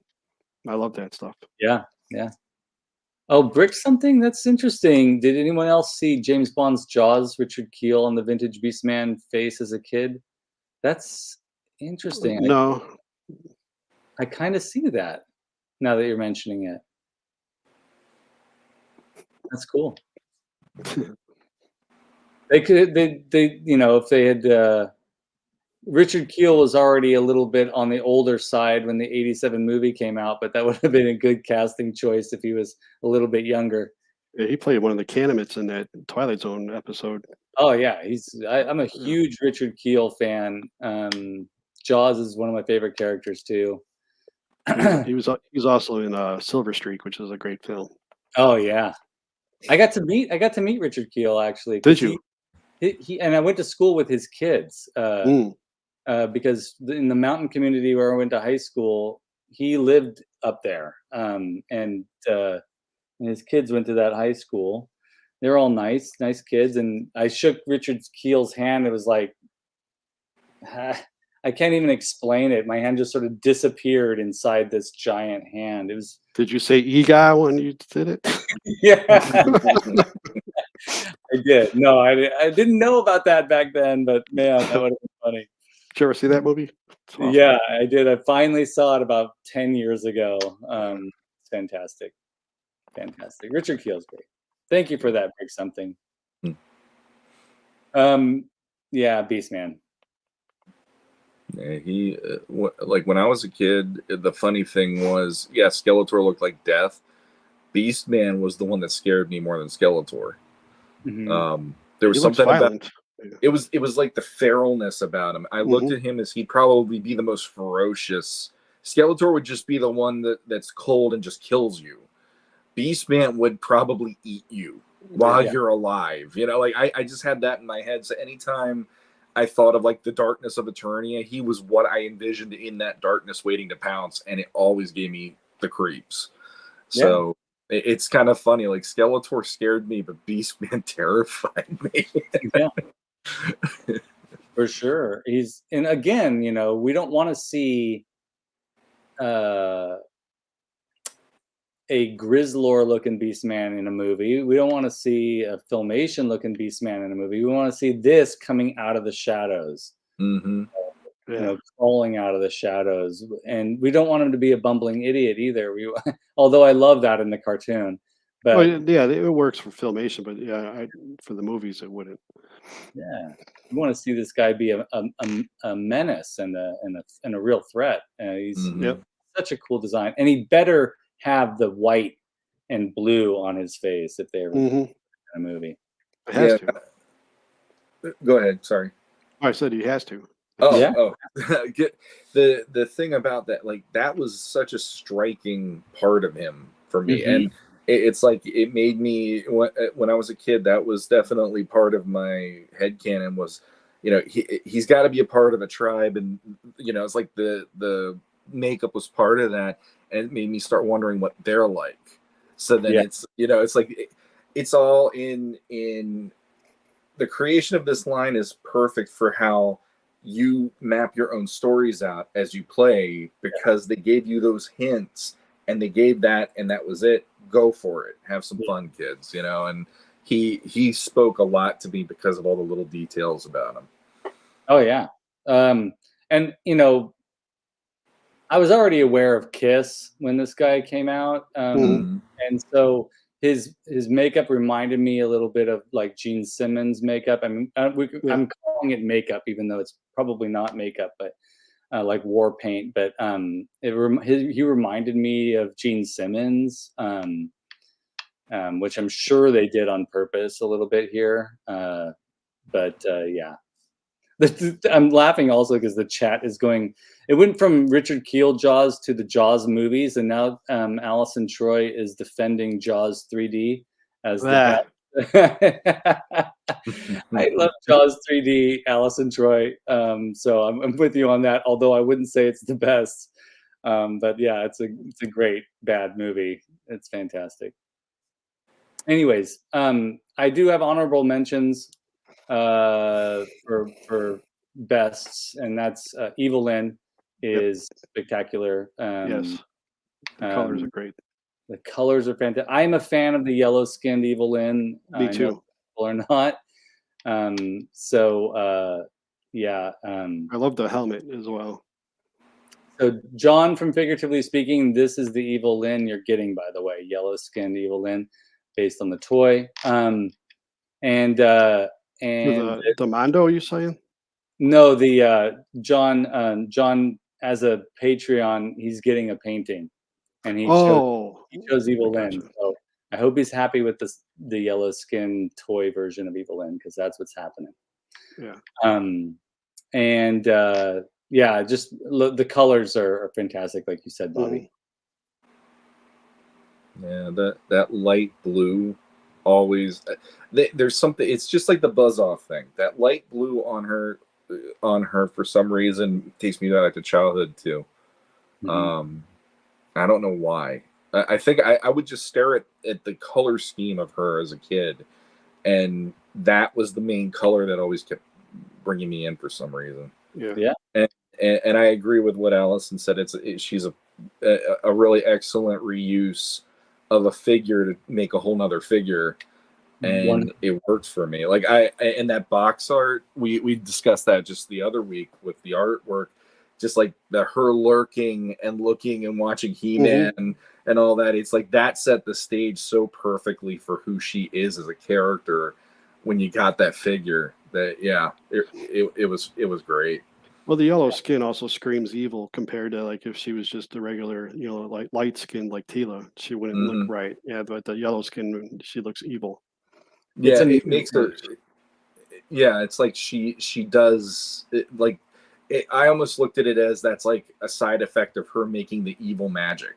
Yeah, you know, it's like almost like what 2000X did, what they did with Skeletor. It's like that's her payment for dabbling the way she is. Jaundice, yeah. She is you know, going back to the clever reuse of the figure, Buck, and when you look at her and you look at Tila side by side, you don't think at all that anything's reused. Right? Yeah, pretty much. So different from each other, even though they're so similar. Paint Yeah. It's all in the paint. Yeah, and her face too. I mean, Oh, obviously the head's different. Yeah. yeah, I was always taken by her face and her Mm-hmm. eyes. Very, very cool figure. Yeah, like And I said, then, I love the helmet of her. yeah, for sure. Thanos is Oh, coming.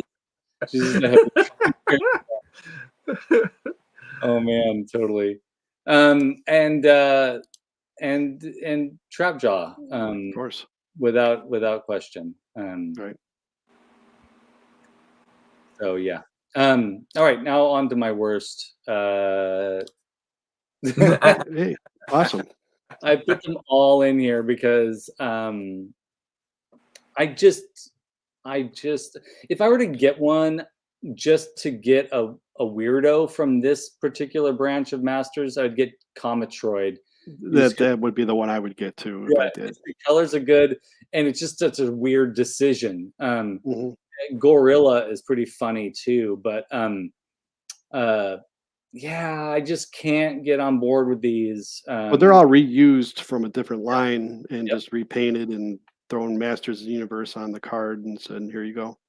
Yeah.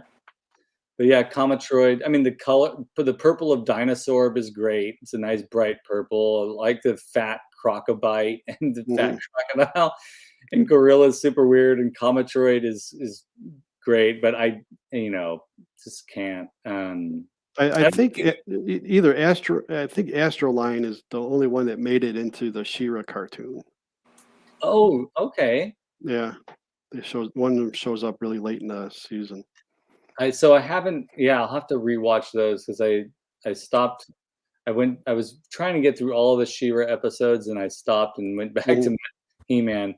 But yeah, I should check that out. That'd be interesting to see. Yeah, I don't like these at all. Yeah, I don't own any of them. Yeah, I had Astroline, but it felt too much like Rock Lords to me. Yeah. Yeah, for sure. Let's see. Allison says the cats, Bear, and Gorilla kind of worked. The others did not. Yeah, I mean, I like that there's enough variety here that something's going to appeal to somebody. But yeah, it just doesn't do it for me. Top actor Yabba Dabba Doo. When they transform, it's 11. Yeah, exactly. And I know some people are going to get pissed off by me, including Extendar here, but nothing about this character appeals to me, and never really has. He has a tragic story, though, if you read the mini comic. He does. It's true. He's an interesting character, but and maybe it's because I love the bright colors in the other figures, that he just doesn't really do it for me.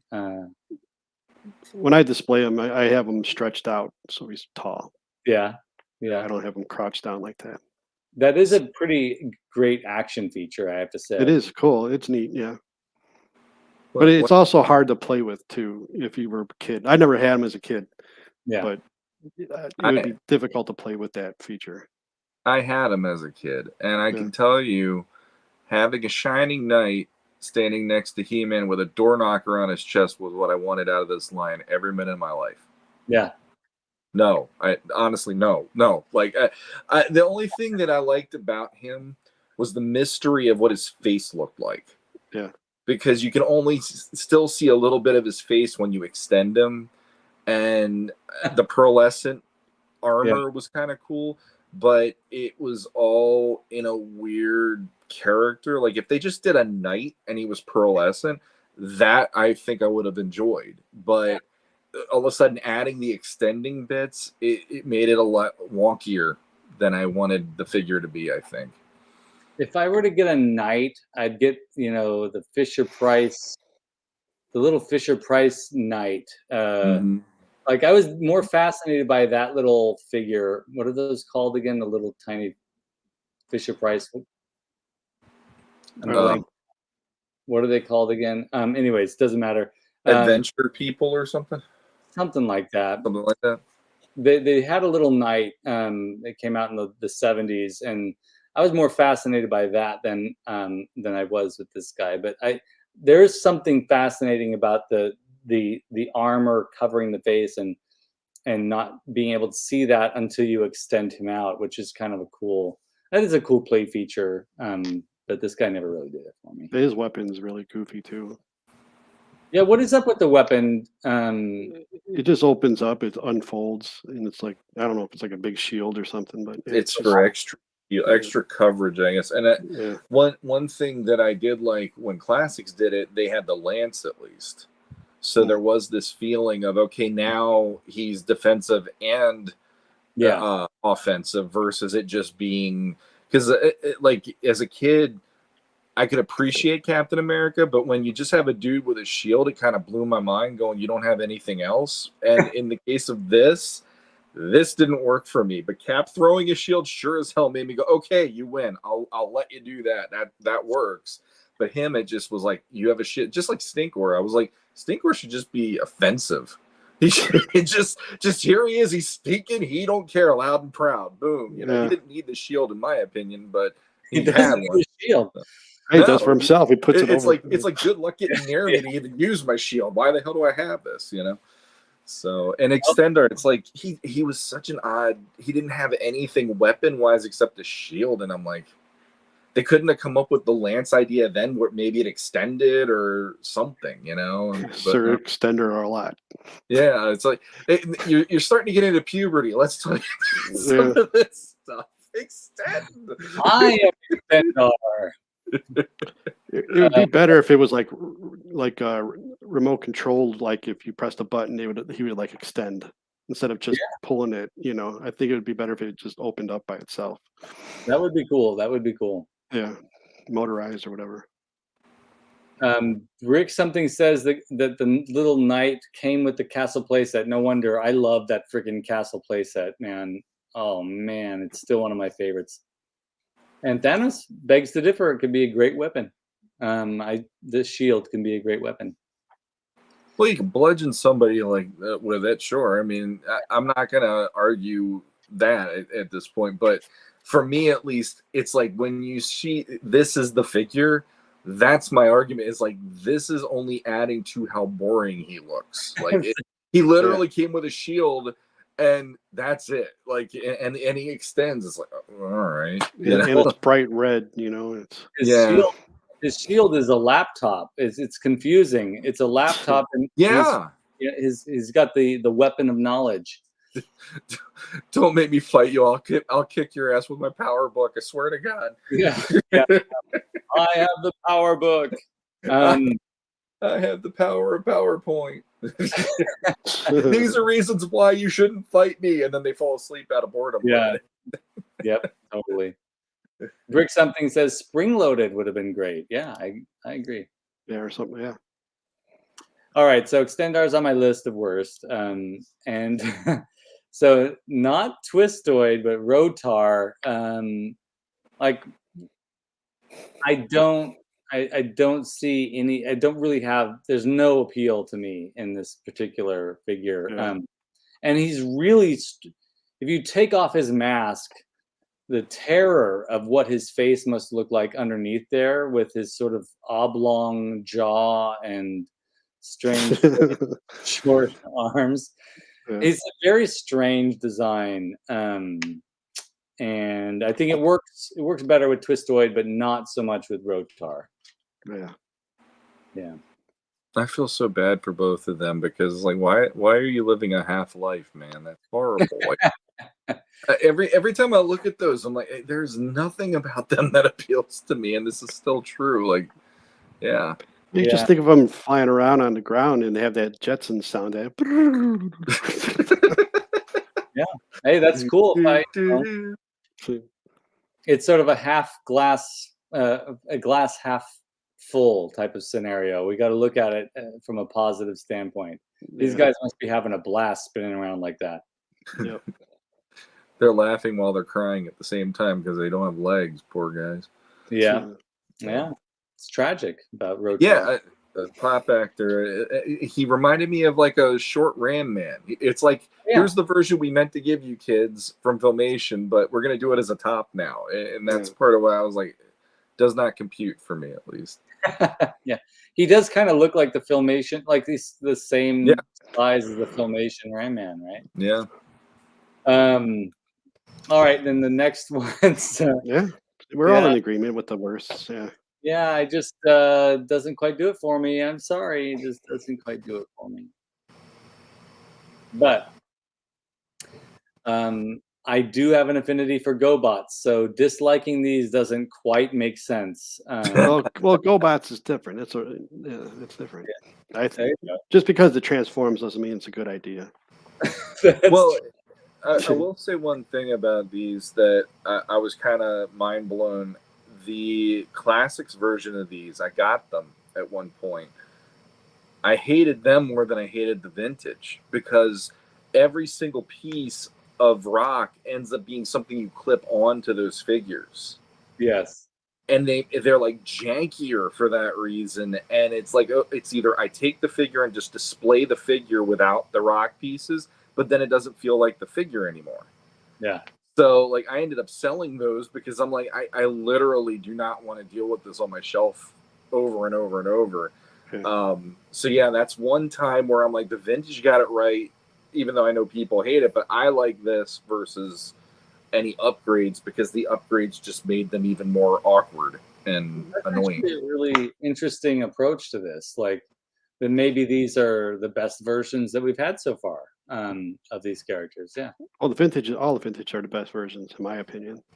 Well, yeah, and I'm talking about like for people who love classics, like Shawn. Yeah. Mm-hmm. No, I don't hate these guys. I just don't think they're top notch compared to other vintage masters. And again, as we said at the very beginning of this episode, if you're just tuning in and you're catching this here, our best and worst is really a differentiating between what works more and what doesn't work as much, because we all love all these characters. And then this is funny because this is 3 times the chunk. It would have been on my list too. All these bad ones would have been on my list. Sorry, Oz, but this is just the way it is. I'm really shocked that you guys all of us went with this one as a bad one. Hey. I thought you guys would jump all over me about that. So. Oh, hell no. Yeah, so this guy, he's just not one of my favorites. I even saw the Origins version of him, and again, they got the snake situation better in the Origins version, but he's got that super weird face and just doesn't. I don't like the color of the snake on the Origins. It's too yellow, in my opinion. Right? Yeah, too bright. Too bright. But so that's it for the lists of best and worst. But I do have additional information in the slides here. So I don't know if you all remember, but from last week, but we talked about I offered a challenge to our viewers, but the key to the challenge was that you had to follow the rules. So even though My Buddy's Customs Bud, he submitted a photo for the challenge, it didn't follow the rules. Yeah, he used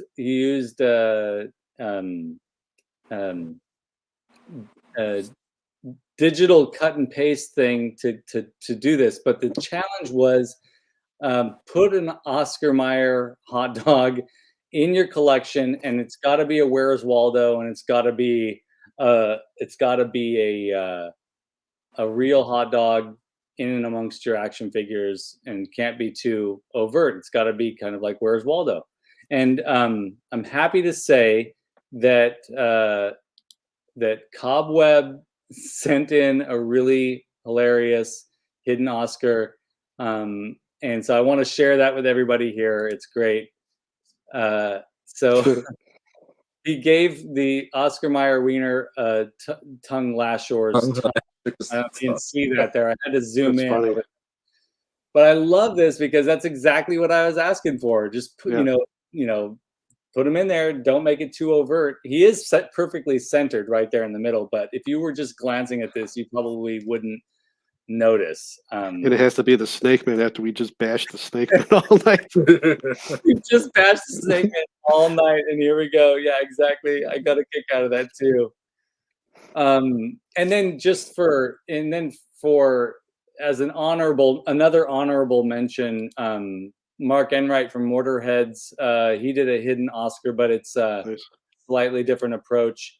He just shared his image of his Frankenfurter Frankenstein hot dog, which I think is pretty funny. But yeah, just had to share all that with everybody. Wiener Last Shore didn't make the vintage line for obvious reasons. Yes. Yeah. They could have had that as Extendar's bonus feature. Woo!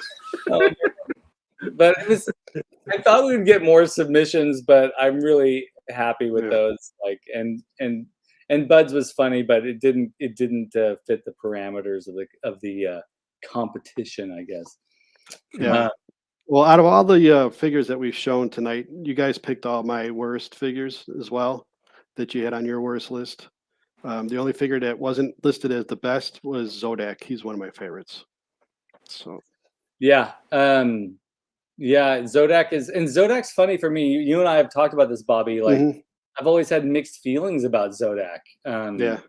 But I've learned to appreciate him a lot more in more recent years. Yeah, my top 5 would be Trapjaw, Zodak, Beastman, Man-at-Arms, and I would say probably Triclops. Those are my top 5 figures. Yeah, those are good. Those are all good. Triclops is another like magical figure, and just that simple action feature, that's what I loved about him.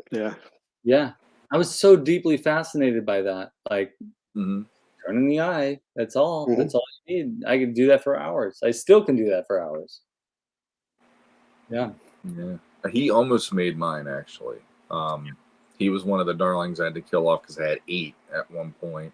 Yeah. But yeah, because I was like, okay, literally, I would just sit there. Which eye am I using today? And then his mini comic made him interesting. Like I like the idea of the bounty hunter version of him more. And so in that way, I always had this like he could play both sides. He could be a Skeletor's warrior one day, and then he might end up teaming up with He-Man to protect something else if Skeletor's doing something that he doesn't like. And I kind of dug that duality that we had him in the mini comic at least. Yeah, for sure. So what else? Oh, Bobby, did you so all the worst that we showed are your same worst? There's no and there's nothing else there that I would add. No. All right. Yeah. I just had to throw in Zodak and I had to throw in Man-at-Arms and Triclops because nobody mentioned those 3. Yeah, for sure. I one that I almost put on my worst list was King Randor. And I know that might frustrate some people, but he never really appealed to me as a when I was younger, as an action figure. I didn't think there was anything spectacular about that idea. But he's another figure that I've since grown to appreciate quite a bit. But it seemed like a lackluster decision to turn him into a figure back in the day. Yeah, I got him when I was at a toy convention years ago, and I picked him up. He's perfect condition. Got him for $40. Oh, I almost didn't buy him either that day. I was like, it might be a little too expensive, but I picked him up, and I'm glad I did. Yeah, I'm glad you did too, man. You've got a couple of those gems in your collection from a variety of lines. It's like you're fortunate to have gotten good deals on them. Yeah, I had him. You had him? Yeah, I had him, and for me being who I am about Filmation, I'll let you in on a secret that is weird for me. The fact that they made King Randor and Prince Adam for some reason, when I was a kid, it made those very special. I don't know why. I don't have a reason why, but even like Prince Adam, my mom bought a Prince Adam that she kept on card, and to this day I don't know where it is. I've been trying to find it. But she loved the fact that they made him because she liked, oh, here's Prince Adam. It's like Faker to her. Like, he's a rarer one. You can't find him everywhere and all that. And Randor was the same thing. And it was, like Filmation was still a part of my childhood, and the fact that at least you got those figures. So if you wanted to play like you were doing Filmation, it made it special because you could do by the power of Grayskull, and then boom, here comes He-Man into the mix. Right, right.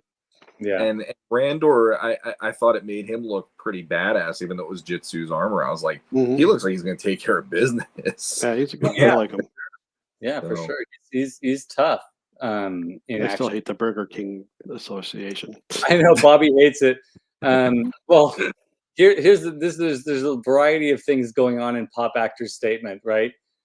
He's the Burger King. You're supposed to like him because you're a McDonald's fan. Already there's a contradiction in there. No, I think it means you are a McDonald's fan, therefore you shouldn't like him. Yeah, because you mentioned because you mentioned you didn't like him. So that's why. It's only natural. Don't like him. I get it. Top Actor, that makes more sense. Thank you, Shawn and Bobby, for pointing that out. Maybe that's why, but I do have to say that the more recent Burger King commercials featuring the Burger King, which is just a guy in a mask, they're pretty hilarious and pretty smart. So, and I do like King Randor enough to have gotten the Origins version now at this stage. So, yeah, for sure. That's funny. Bobby hates it when people compare King Randor to the Burger King. I just don't like that.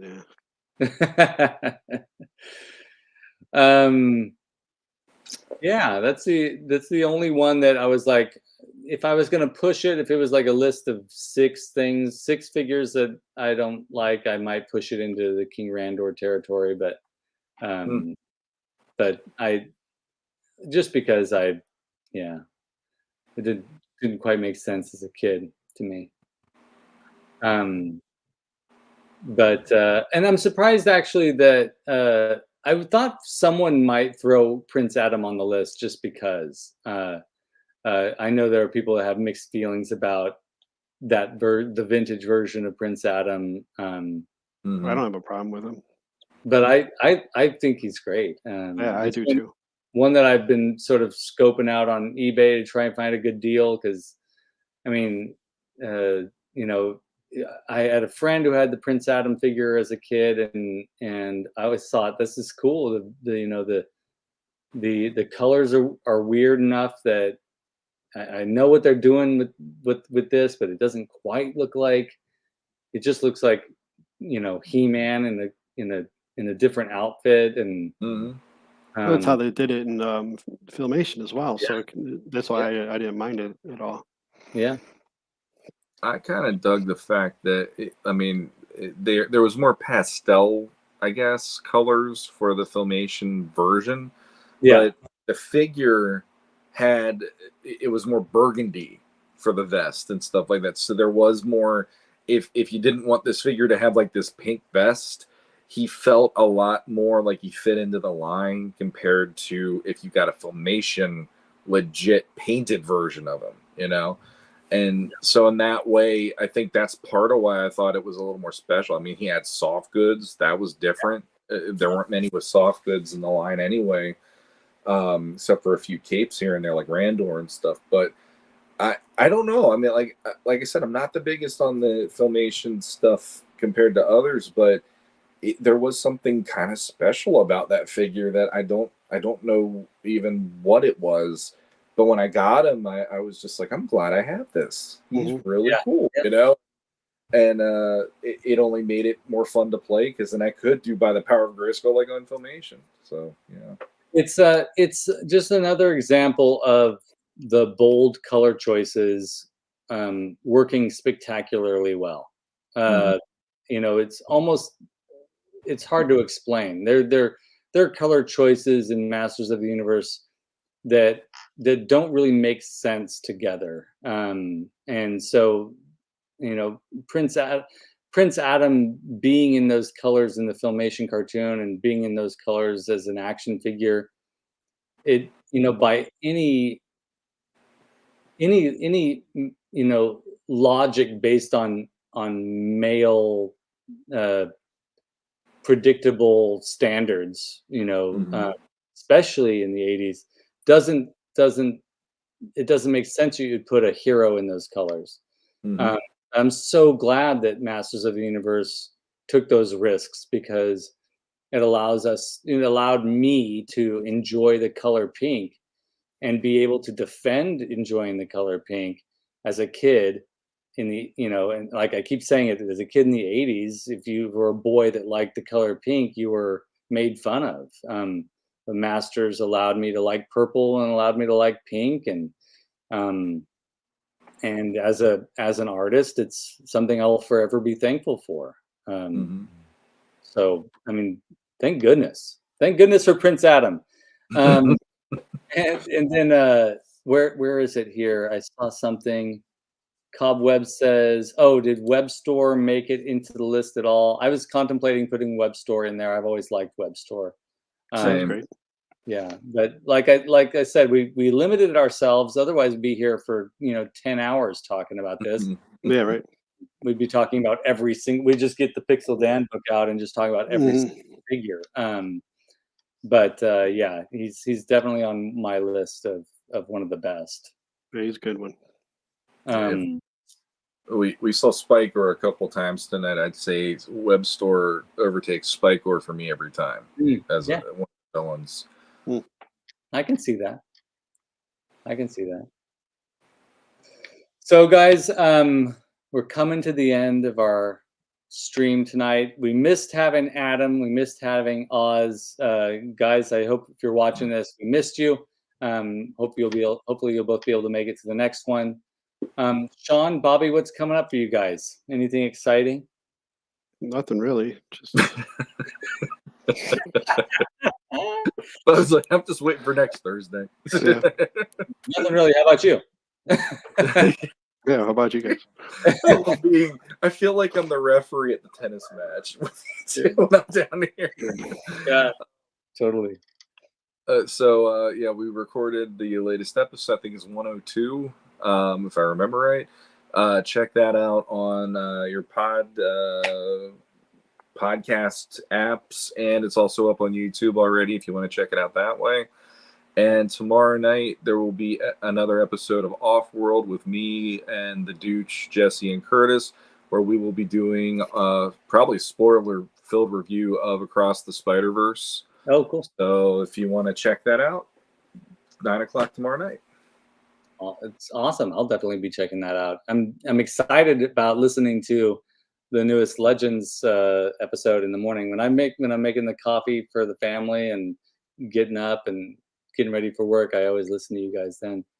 Well, there's a drop for you in this one, so there you go. That'll be another reason to listen. Hey, cool. I love it. So we just, last week we recorded the newest episode of Cambridge and with Shawn podcast. We're talking about a lot of good stuff in this one coming up. So if you want to get an advanced listen to that and you don't want to listen to the commercials, then consider joining my Patreon. The link is down below. That'll allow you to have access to that episode when it launches. It'll probably be launching this weekend, I think, for Patreons. Folks, Snake Mountain's going to be done this week. So I'm real excited. The next episode that I launch on this channel, it'll be finished. I am planning to go on to talk to Mega J Retro on Tuesday night. I believe we're going to be talking about the Snake Mountain build and the process and stuff. And I'll also be doing a little walkthrough next Thursday at the beginning of our Toy Frenzy episode next week too. So lots of good stuff coming with that. Trying to get it all in because it's going to be done this week, and then I'm going to deliver it on the 1st.